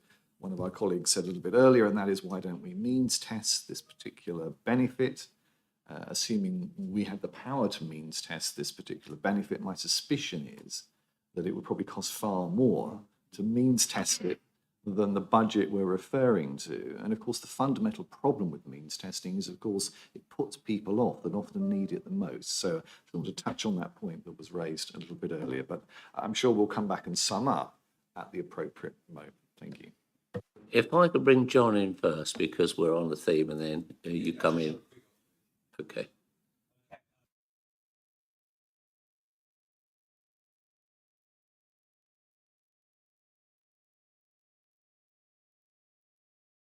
And I think that's a little bit disingenuous to adjust those words over in that way. It's beneath you, Ian, I'm shocked.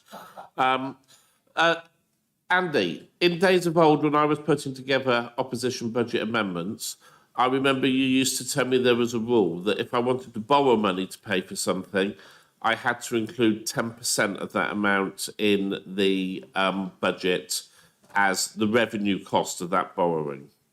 Am I correct? Has that rule changed?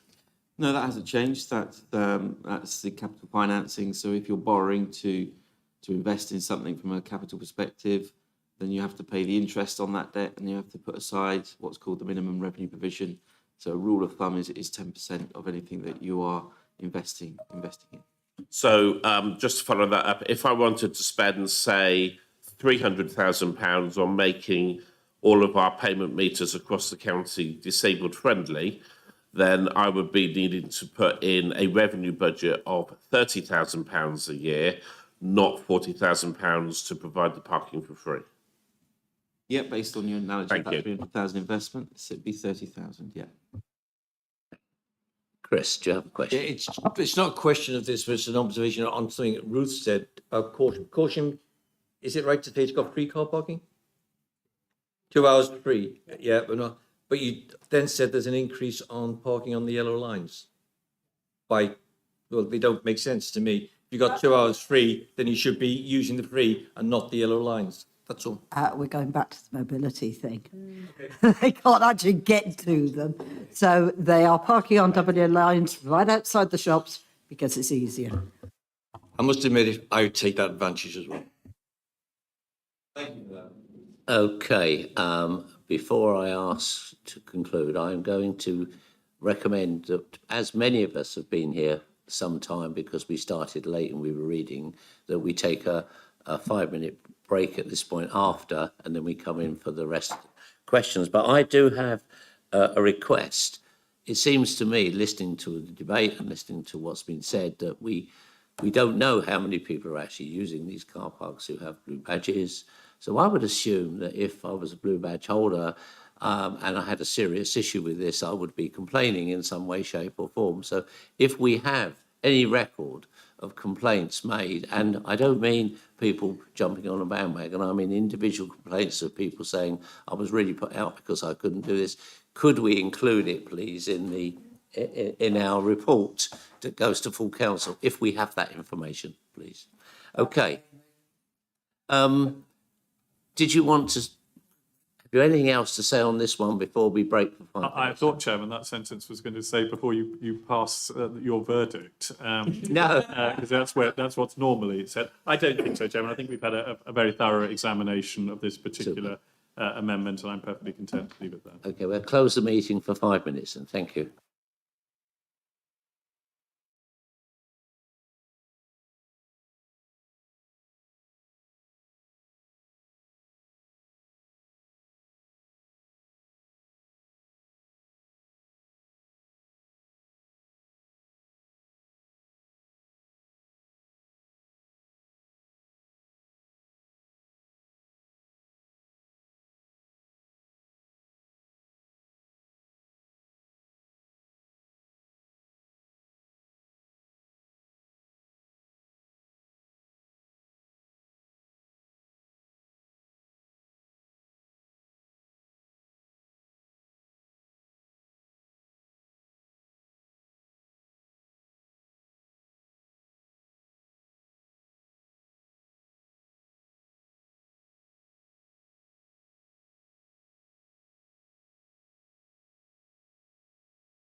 Okay, we'll resume the meeting, if we may.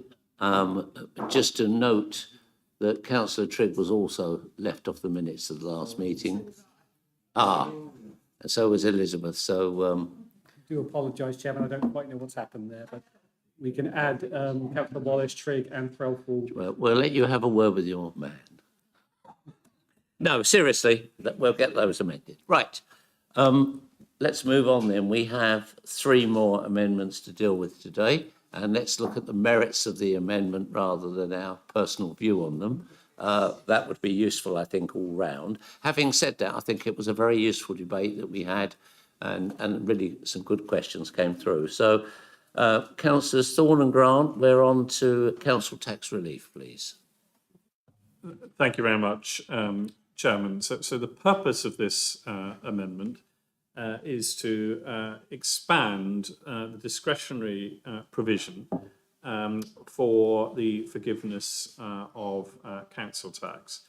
Such provision is to 100% of the council tax. Such provision is there, but it is to a defined group of our residents, and beyond that, the provision is an 80% discretionary reduction in council tax.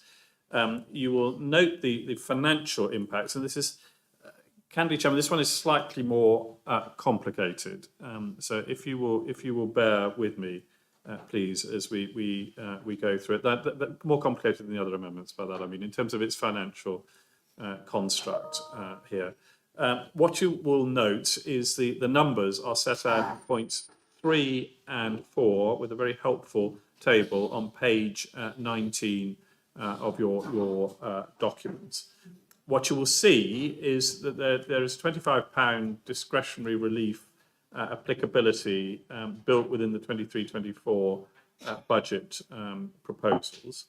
The impacts of this particular amendment in expanding the provision takes those figures out to a further 350,000 and 300,000 in the elements as set out in the table below, i.e. the expansion of the £25 per household receipt and the wider provision over and above that to take us to the 100%. Now, below that, what you will see is the 151 officers' commentary. Forgive me, I should explain how, therefore, that funding will be provided. And you can see that in point 5. And this is a contribution for the collection fund volatility reserve for that £650,000 in 23-24. And as you will see, the impact of that, the balance will be 10.169 million at the end of that particular financial year. And you will see that reduces the reserve cover to 134% of our operating funding for that given year. Now, the 151 officers report, generally, Chairman, I would always be giving appropriate tribute to the 151 officers report, and of course, desperately hoping that you'll broadly ignore it because it may be marginally critical of the amendment I'm proposing here. But in all seriousness, the 151 officer, Mr. Brown, makes a series of important points here, which are worthy of even greater note than normal. And I would trust members of this committee pay very clear attention to what he is saying to us. Because what he highlights in this report is that as he terms it, the one-off pot held by the council for these discretionary payments stands at 312,000. And you notice the average amount that we pay out each year currently. And in essence, you will note at the end of point 8 that based on the average use, this balance would last almost 3 financial years, i.e. the period of the medium-term financial strategy, but would be dependent on the number of residents that meet the criteria for the discretionary relief. Now, that is the current provision, Chairman.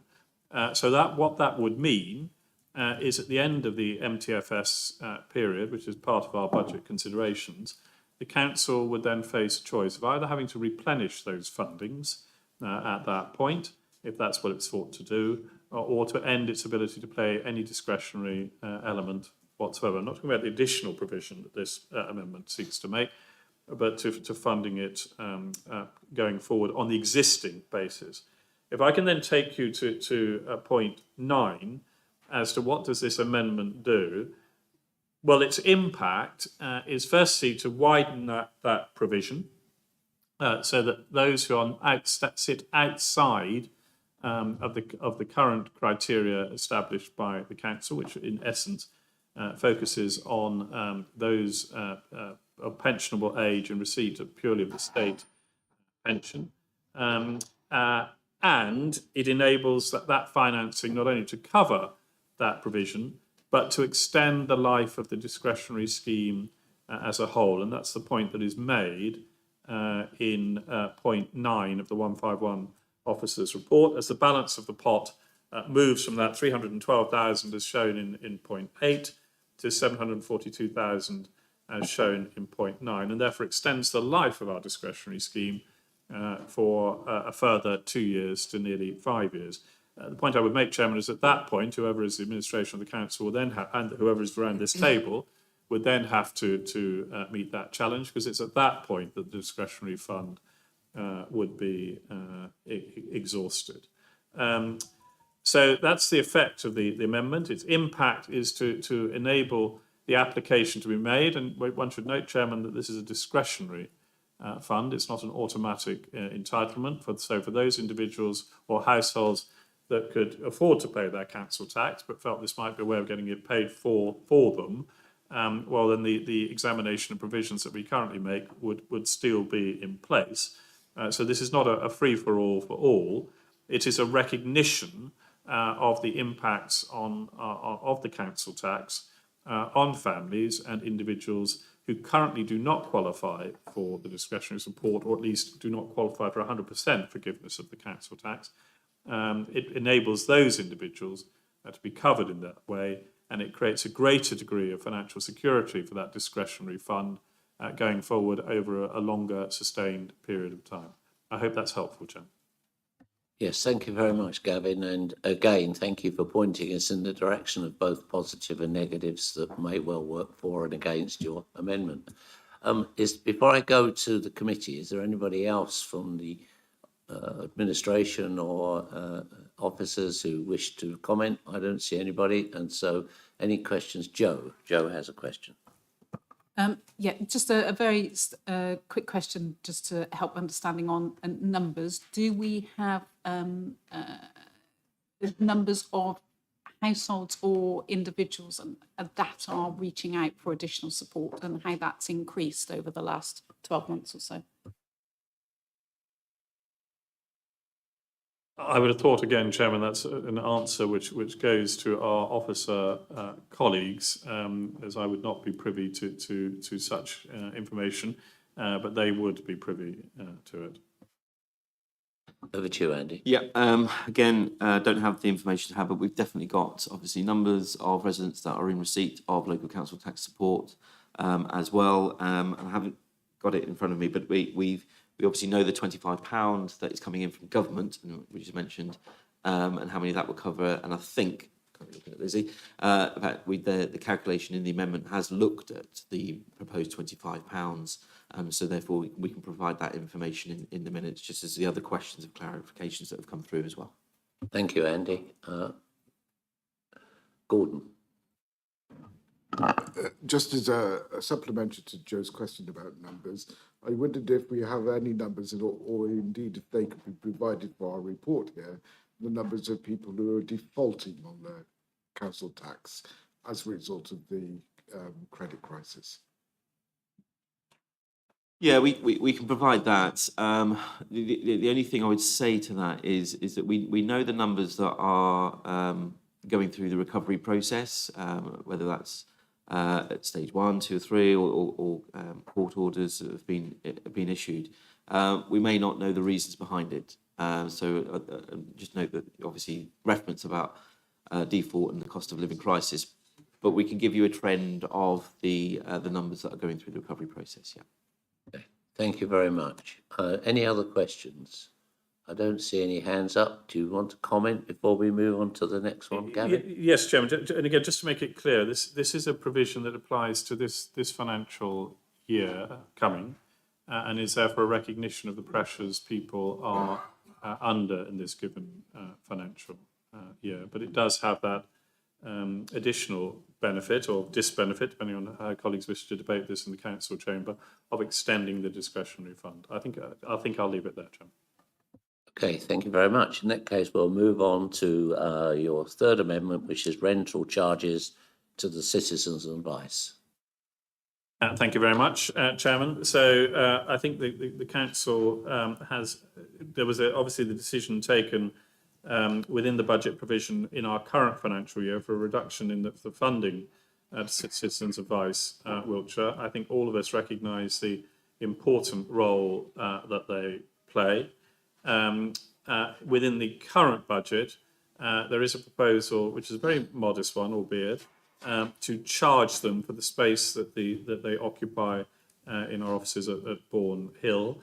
The effect of this is to remove that rental charge from them, not only in this year, but in the years going forward within the medium-term financial strategy. That impact is £18,000.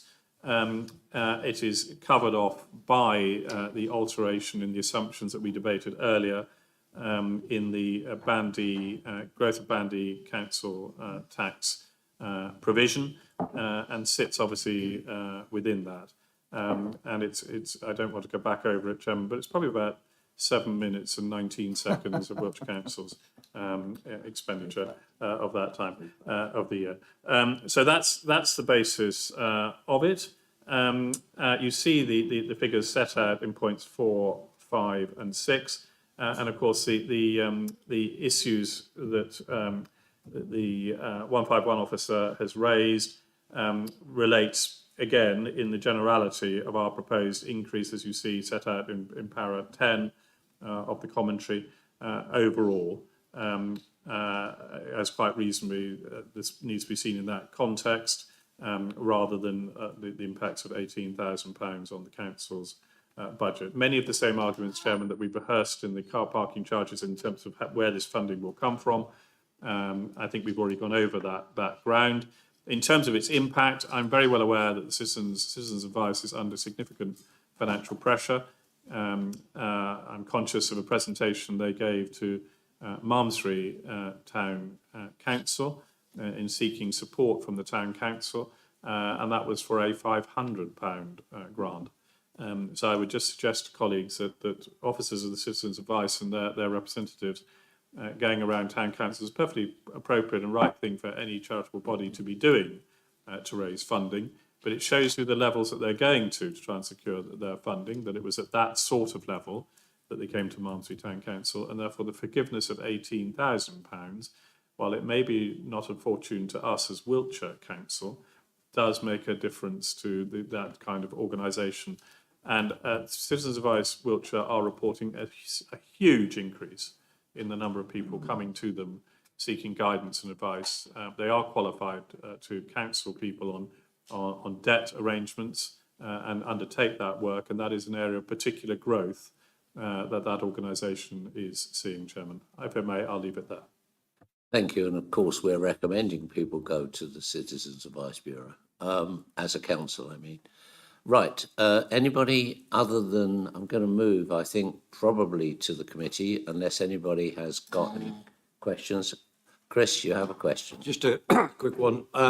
There are many other organisations which rent accommodation from Wiltshire Council. I'm thinking basically Five Rivers, the fire service, and of course the police at Bourne Hill as well. Is there a risk that other organisations could also sort of jump on the bandwagon and also ask reductions, or why are we paying if other people are in there for free?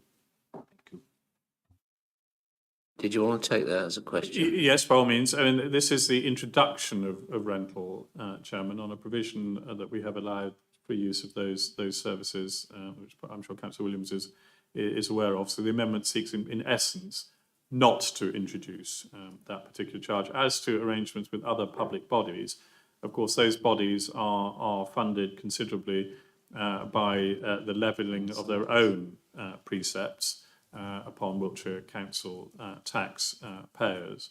And therefore it's right and proper, where we have such arrangements in place and we're making good use of our buildings, that those who are drawing from the public purse make their contribution to a sister organisation. Of course, we did reduce the Citizens Advice Bureau's grant by I think from memory, £185,000 in the current, but I'll be corrected by the 151 in our current year's budget, this year's budget. This is a small gesture, I think, on behalf of this council to say that we particularly value the work of this organisation, that we are, as you rightly say, Chairman, recommending that residents who are in difficulties go to them. They're a highly reputable organisation, and at this particular time, when they're under such pressure, it is an acknowledgement in a small way of that pressure. Thank you, Chairman. Okay, thank you. Andy, I saw Andy raise his hand. Yeah, it's just a point of clarification on leasing space in our buildings. So we do have a third-party policy that we've recently approved in terms of moving towards charging market rent for those that occupy our buildings. So when we're looking to lease out County Hall, we are looking at rents, market rents around that, and certainly with other buildings, and not least where CAB are occupying at present, then that moves it in line with that policy. So it's just a clarification of that point. And there'll be other organisations that are currently receiving or occupying places, leasing space within our buildings, that will also be facing increases in rent in line with that policy. Okay, thanks for that clarification. Elizabeth, did you want to ask a question? Of questions, just clarification, and forgive my ignorance. What I wondered what the grant is that Wiltshire Council makes to Citizens Relief, Citizens Advice Bureau, sorry, and also is this the entirety of the rent that they're paying, or is this a proportion of the rent that we didn't use to charge them? Sorry, just clarification. I think, so from memory again, the CAB grant is around 400,000, but again, I'll clarify that, and we can put that detail in the minutes for all the members to be aware of. And the 18,000 just is the market rent, reflects the space that they are occupying. So that's the calculation for that. Correct. Yes. Okay. Do we have anybody else wanting to ask questions? In that case, Gavin, did you want to say a few words, or are you happy to move on to? I think everyone would be grateful if I didn't say anything and we moved on, Chairman.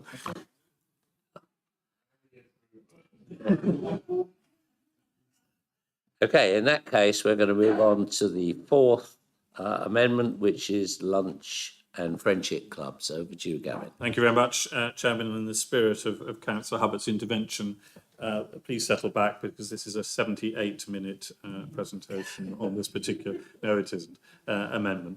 So I think this is familiar ground, Chairman. We debated this at some length in last year's full council budget consideration. And just to remind members what happened on that particular occasion was indeed that there was a suspension of this. Well, the element of the budget was passed, but this particular element was the subject of a rapid scrutiny exercise, I think under the banner of this committee, but I stand to be corrected by it. The change was as a result of a change in the methodology by which such organisations as lunch clubs and friendship clubs could seek funding from Wiltshire Council to go through a contracting process. And that the rapid scrutiny examined that, and the perfectly reasonably decided to give the benefit of the doubt to see how this new system move forward. We've now had a year's experience of the new system, and I think certain elements are becoming clear as a result. The first is that the new system, the contracted system, relates to those individuals who are subject of the qualifications under the Care Act, and that is a specific statutorily defined qualification. It is also clear that the vast majority of those attending luncheon and friendship clubs do not qualify under the Care Act. And in answers to questions at Cabinet and elsewhere, unsurprisingly, therefore, a large number of those the clubs and friendship clubs who might have been able to seek funding under the new provision have not gone forward with their applications because there would be no purpose to that. They would not be able to receive such funding. And indeed, it is my understanding from other questions that have been posed that the small number that have gone forward have in fact not received funding because they do not, their patrons do not qualify under the Care Act. Now, the recommendation was also suggested at that time that such organisations could make provision or make application and provision from the Area Board Health and Wellbeing funds, and indeed that is and remains the case, Chairman. But the reality of the situation is that those funds have not been expanded, and as everybody around this table, and I speak as a chair of an area board, will be aware, of course those funds are also being used rightly to support warm spaces and other provisions through this winter because of the levels of the cost of living crisis that many vulnerable people are facing. So there are additional pressures this year on our health and wellbeing budgets.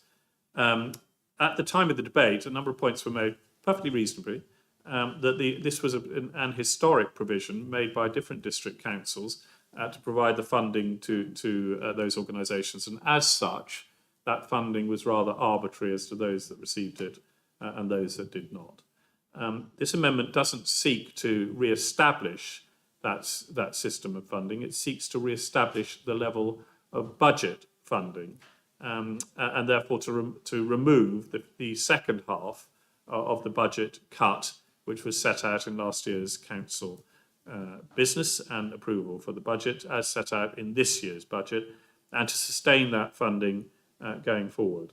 And indeed, the desire of the amendment is rather than to have a central location for funding, is rather to look at how area boards might be more actively involved in supporting those organisations that provide friendship, help and support to elderly and vulnerable people within our communities, but who do not qualify for the specific provisions of the Care Act. The financial provisions as to, well, how would this be paid for, you will see set out at points 6 and 7. Point 7 will be very familiar to you because this is again the increase in the Band D council tax assumptions and provisions for the years 24, 25 and 25, 26. However, the immediate impact is shown in the budget that we will be debating for next year, is shown above that at paragraph 6, which is the £106,000 is taken from the collection fund volatility reserve forecast at the end of this financial year to be £10,713,000. So it is a significant but relatively modest 1% diminution in that overall reserve.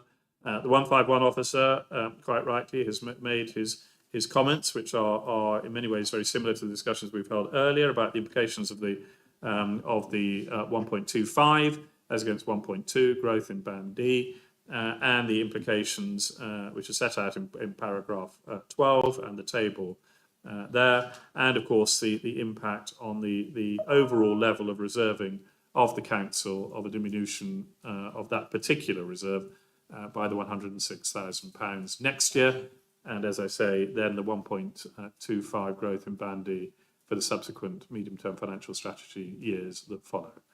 Hopefully, Chairman, this is clear, and I look forward to colleagues' questions and comments. Thank you. I think you made that very clear. Before I go to members of the committee, is there anybody else who wishes to make a comment? I don't see anybody. So members of the committee, anybody wish to make a comment? Chris, anybody else? Just you, Chris. Just briefly again,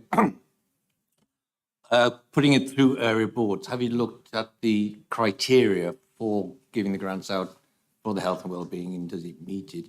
And also, there are area boards, and I'm one of the areas where we don't have a friendship club or anything like that. So would we still qualify for it, or will it go elsewhere? You know, it's just the administration of it, which is I'm looking at. Thank you. That is a perfectly reasonable question, Chairman, because the way at the moment that we are dealing with area board grants is not in any way on a sort of on our revenue grants for wellbeing. It's not on a pro rata basis or necessarily against provision. So I think should this amendment go forward from today and be debated and passed at council, then it is a perfectly reasonable question in conjunction with David Redfern and his excellent team to look at, well, how could this be administered in the most effective manner? Is it the expansion of the health and wellbeing funding that's made available, which would then enable those areas that do have these provisions to get adequate support, but also allow other entities to come forward on broader wellbeing initiatives of the sort that we've seen in the warm places work that is currently being undertaken, or is this a specific ring-fenced component? Now, I think one of the great merits of this council is its area board structure, and different areas have different requirements and different needs. In urban areas, these clubs may be rather more common than they are in our more rural areas. Equally, there are other needs in rural areas because of isolation and poverty in rural communities and access to services and so on, which our health and wellbeing funds do support. As against those urban areas. So I think the point is the principle, Chairman, of recognising that these clubs and societies with the best will in the world cannot qualify, as many of them are constituted through the contractual arrangements that we put in place, but the need for this form of support or alternative forms of support is definitely there. Thank you, Chairman. Sorry, thank you very much. Right, we seem to be going in trios because we have Johnny, John and Jerry, although you're a G, of course. Over to you first, kick off. Thank you. Yes, as Councillor Grant referred to, this was subject to rapid scrutiny under the auspices of Health Select Committee. We spent a lot of time on this issue. At the time, the rationale for the removal of the old grant funding mechanism was due to the inequity of the system. Some areas had friendship and luncheon clubs which received grant funding, others didn't. I believe it was sort of a hangover from district days where some districts did provide grants and others didn't. And it was one of those things that had continued in that way following the formation of Wiltshire Council as a unitary authority. So I think Chris probably covered my question really, but it sort of referred to that inequity where the old system was a bit of a closed shop. No new providers could come in and apply for that old grant funding. Some community areas didn't have this provision. So it was whether the intention would be to have this fund allocated to health and wellbeing boards across the county. But I think we sort of covered that. And this was a very straightforward answer to that, Chairman, is yes. And I think that discussion, it is simply framed in this way, Chairman, because of the way the budget is framed. But I think the provisions, Councillor Kidney makes an excellent point, as indeed did Councillor Williams. The provision is therefore more universal, and I think the definition obviously will need to be, if this is passed, will need to be worked through and worked up to enable those areas where these clubs do exist and are seeking funding to receive it, and where it is not appropriate because it doesn't meet the need, is to look at how else we can meet need. Thank you, Chair. Thank you very much. John. Thank you, Chair. I don't think anyone could argue that our luncheon clubs play a vital part in our communities, and certainly the impact of what happened last year was perhaps more robust on them than we'd have hoped. The only thing that scares me about your proposal here is actually putting the funding to area boards. And the reason for that is that area boards have faced more and more tightening on their funding. The only revenue available to revenue boards now is through its LIN funding or through the health and wellbeing grant funding. And unfortunately, there have been several instances of that revenue funding not being spent in the way it should because the very good work that area boards want to do, they just cannot do because they've only got capital funding, and capital funding doesn't pay to do a lot of the good work that area boards would like to do. And I certainly know we've got a scrutiny review running in children's at the moment that's going to be looking at LINs, and I know that there are several LINs with underspends this year because the council have tightened the rules to the extent that they suddenly felt they can't spend their money how they always had.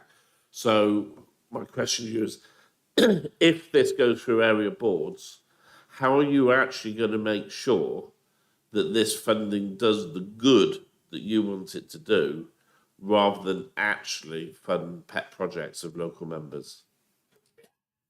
Thank you very much, Chairman. Well, I'm glancing across at the Vice Chair of my area board, who I suspect I will be nominating as Chair of the area board in June. Clearly, our area boards are variable, as our communities are variable. And in many ways, I think there is much merit in that, because it allows members to engage and to reflect on the needs of their own particular communities and areas, rather than the overarching piece of Wiltshire, where there is just vast differences. As we know, what works for Chippenham or Trowbridge or Salisbury isn't going to necessarily work in a rural parish in the Pewsey Vale. Let's taking no particular example, but in the Pewsey Vale. So I think what has happened is under again, we're bedding in the new structure of support for area boards. And I think there is a useful rigour that has been introduced, and I'm conscious of and I'm glad to see him back fit and well, if he's still here, the cabinet member behind me, Councillor O'Neill, in requiring area boards to focus on what are their priorities, and are they meeting those priorities, and how are funds being allocated within them. I welcome all of that. And I speak as chairman of my local youth network, which is a partnership organisation working very closely with the town council, with our secondary school in Malmesbury, with a number of other organisations in the area, and with the Rise Trust in the provision of outreach youth work in partnership with Malmesbury Town Council. Now, this isn't a suggestion that this funding heads towards the LINs. I think it is a suggestion that it heads towards those areas of need which embrace the community as a whole, Chairman. I think it's regrettable if area boards are not spending their money in the most effective manner. But I have the suspicion that under the rigours of the cabinet member for the endless list of titles that he has, but area boards being communities and area boards being one of them, such area boards may find themselves having the errors of their way pointed out to them. This, I think, Chairman, gives it just a greater level of opportunity and engagement with our communities to work in partnership with those voluntary organisations who run these kinds of groups and indeed do such wonderful work as parish and town councillors. They're all volunteers after all, and in the wider community to support those in need. Thank you, Chairman. Thank you very much. I've got, sorry, Ian, did you want to come in before I move on? If I might just want to pick up again on John's perfectly good question. We've all sat on area boards, and we know the nature of some of the discussions and debates that take place at area boards. But it seems to me there are the 2 points here. One is about equitability, which I think Johnny Kidney raised in terms of ensuring that there's a resource right across the county and across all of our area boards. I suppose that's my first point. My second point is that I personally want to see more resources to area boards. I think if you provide more resource, you provide hopefully a greater sense of discipline and rigour. And as we heard from Gavin a few moments ago, clearly what we would hope for is a process which has the rigour and the clarity to ensure that there aren't pet projects being spent out of this fund, but the funds are being spent on, again, some of the most marginalised groups that you could possibly meet anywhere in the county. Thank you. Okay, thank you. I'm going to move on now to Jerry and then Tony Trotman to conclude. Yeah, thanks, Chair. Councillor Hubbard answered a lot of my points, but unlike, same as Chris, I am Pewsey Vale, Chris is Tidborough and area, and I'm Jerry with the J, but don't worry about that. My area board has only one luncheon club to fund, and we do it for the health and wellbeing part. It's not a lot, because a lot of them tend to do a lot of it themselves. As a community, if you get communities, they tend to do lot to work themselves. And I think Pip could bear that out with her area as well. But so if your proposal was to go through, you would be looking at, would you be looking to divvy that up in the same way it's equated out across the area boards now? Because we get a very small pot because of our population, and Chris and that, perhaps somewhere like you or Cowan or Salisbury get quite a larger pot for it, and you probably have a bigger demand on it as well. I mean, John's been very successful in Melksham, getting his lunch and friendship club going there. They've got a larger budget, they get a bit of support. So how are you intending to do that? Will you divvy that 1.6 up equally like the way it's been done at the moment? I think we've covered that, haven't we? Or... Well, I think we have, but just to be clear, Chairman, I think this is then the detailed work with our officer colleagues to ensure that this is done in the most efficient and equitable and fair way, and that the criteria is fair. The principle of the amendment is basically to establish the funding which would enable this work to go forward. I really don't think it would be right for me or for any other individual member to start prescribing how this should be. I think it's a piece of work that we do once the budget, if this amendment were passed, is approved. And I would have quite a lot of confidence in both despite the fact we wear different political stripes. I'm wearing both the flag of Ukraine today, but despite that difference, I would have a high degree of confidence both in the cabinet members and the officers that we have to ensure that we construct something which is of intrinsic value to all of the communities. And I'm also greatly looking forward to as Vice Chair of the Cabinet Members Committee on Electoral Review, to my soon-to-be Community Governance Review meetings in all sorts of really interesting and obscure parts of Wiltshire that are a feature of this coming month, and to learning a lot more about those rural communities as a result, Chair. Okay, thank you very much. Before I move to Tony, just like to remind the Cabinet Member for Area Boards is here. We have a conversation going with Scrutiny on area boards that it was never finished. It was always to be ongoing. So I'm sure that if there's anything that is untoward and not following the rules will be sorted and dealt with in a correct and proper manner. So last question, Tony Trotman, please. Yeah, thank you. And it's like all these amendments, they are possibly going to affect the budget scheme that's been built over the last 2 or 3 months. But one question I got here, it's not really about the area boards and whether the area board should fund this particular one. It's your argument for this seems to be based upon that the luncheon clubs and the friendship clubs cannot gain grants from elsewhere. I wonder if you could quantify that, because we have friendship and luncheon clubs in our town that do raise money from other pots quite successfully. So I'm just wondering how you quantified that. Well, forgive me, I think that's a slight misunderstanding of what I've said, and let me try and clarify it. I believe what I was saying was that the friendship clubs and luncheon clubs who previously received what was rather an arbitrary distribution of grant funding from this council have not in any scale been able to qualify for the funding under the new contractual provision. That was the point I was trying to make, Tony. I'm not in any way commenting upon their ability to provide volunteers, services and funding from elsewhere. But having met with the chief executive in an entirely different context, Chairman, the chief executive of Wessex Community Action, who provide a lot of support to voluntary organisations in Wiltshire. Wessex is a bit of a misnomer. They're a purely Wiltshire-based organisation.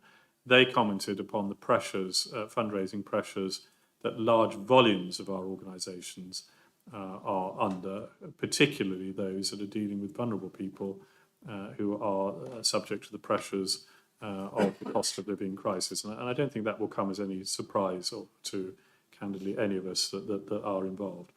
And therefore, while some luncheon clubs and friendship clubs may well have been very successful in generating funds from their local communities, others have fallen away. Sadly, that the decision we collectively took, and after all, we're part and parcel, whichever way we voted, we didn't vote on that particular discussion last year because we went through a rapid scrutiny exercise. And forgive me, Johnny, I'd forgotten we placed it under Health Select, and I'm sure it was rigorously done under your leadership as a result. But those issues still apply. And we seek this amendment under the frame of friendship and luncheon clubs, because I hope I've tried to explain, and forgive me if I've not been clear, while they may be a principal beneficiary of it, I don't see them as the sole beneficiary of it for the very reasons that colleagues around this table have spoken about today, as to in their own communities, particularly the more rural ones, such organisations are rather less prevalent than they are in our more urban communities. But there will be other needs met here, Chairman, that those clubs in principle need, which is of fellowship and of diminution of isolation in our communities. I hope, Councillor Trotman, that's helpful. Yes, thank you, Gavin. That's an explanation to it. And we all know that when this had been reduced a couple of years ago or a year ago, it was pretty, what we call a hot potato of, in a political sense as much as anything. But we hoped then that these luncheon clubs and friendship clubs would get support from Wiltshire Council, not necessarily in funding, but by officer support to find other ways of grant funding. And they then become more independent on how they operate. And it seems over that period of time, a lot of them have actually sort of regrouped and found it quite lively to be more independent away from Wiltshire Council or any other funding. But Community First, I believe, has been really helpful with that part of it. So it's just looking at how we balance this and how we take it further. But I'm not sure that the area boards will be the way to go, in my opinion, but that's the way it is. Thank you.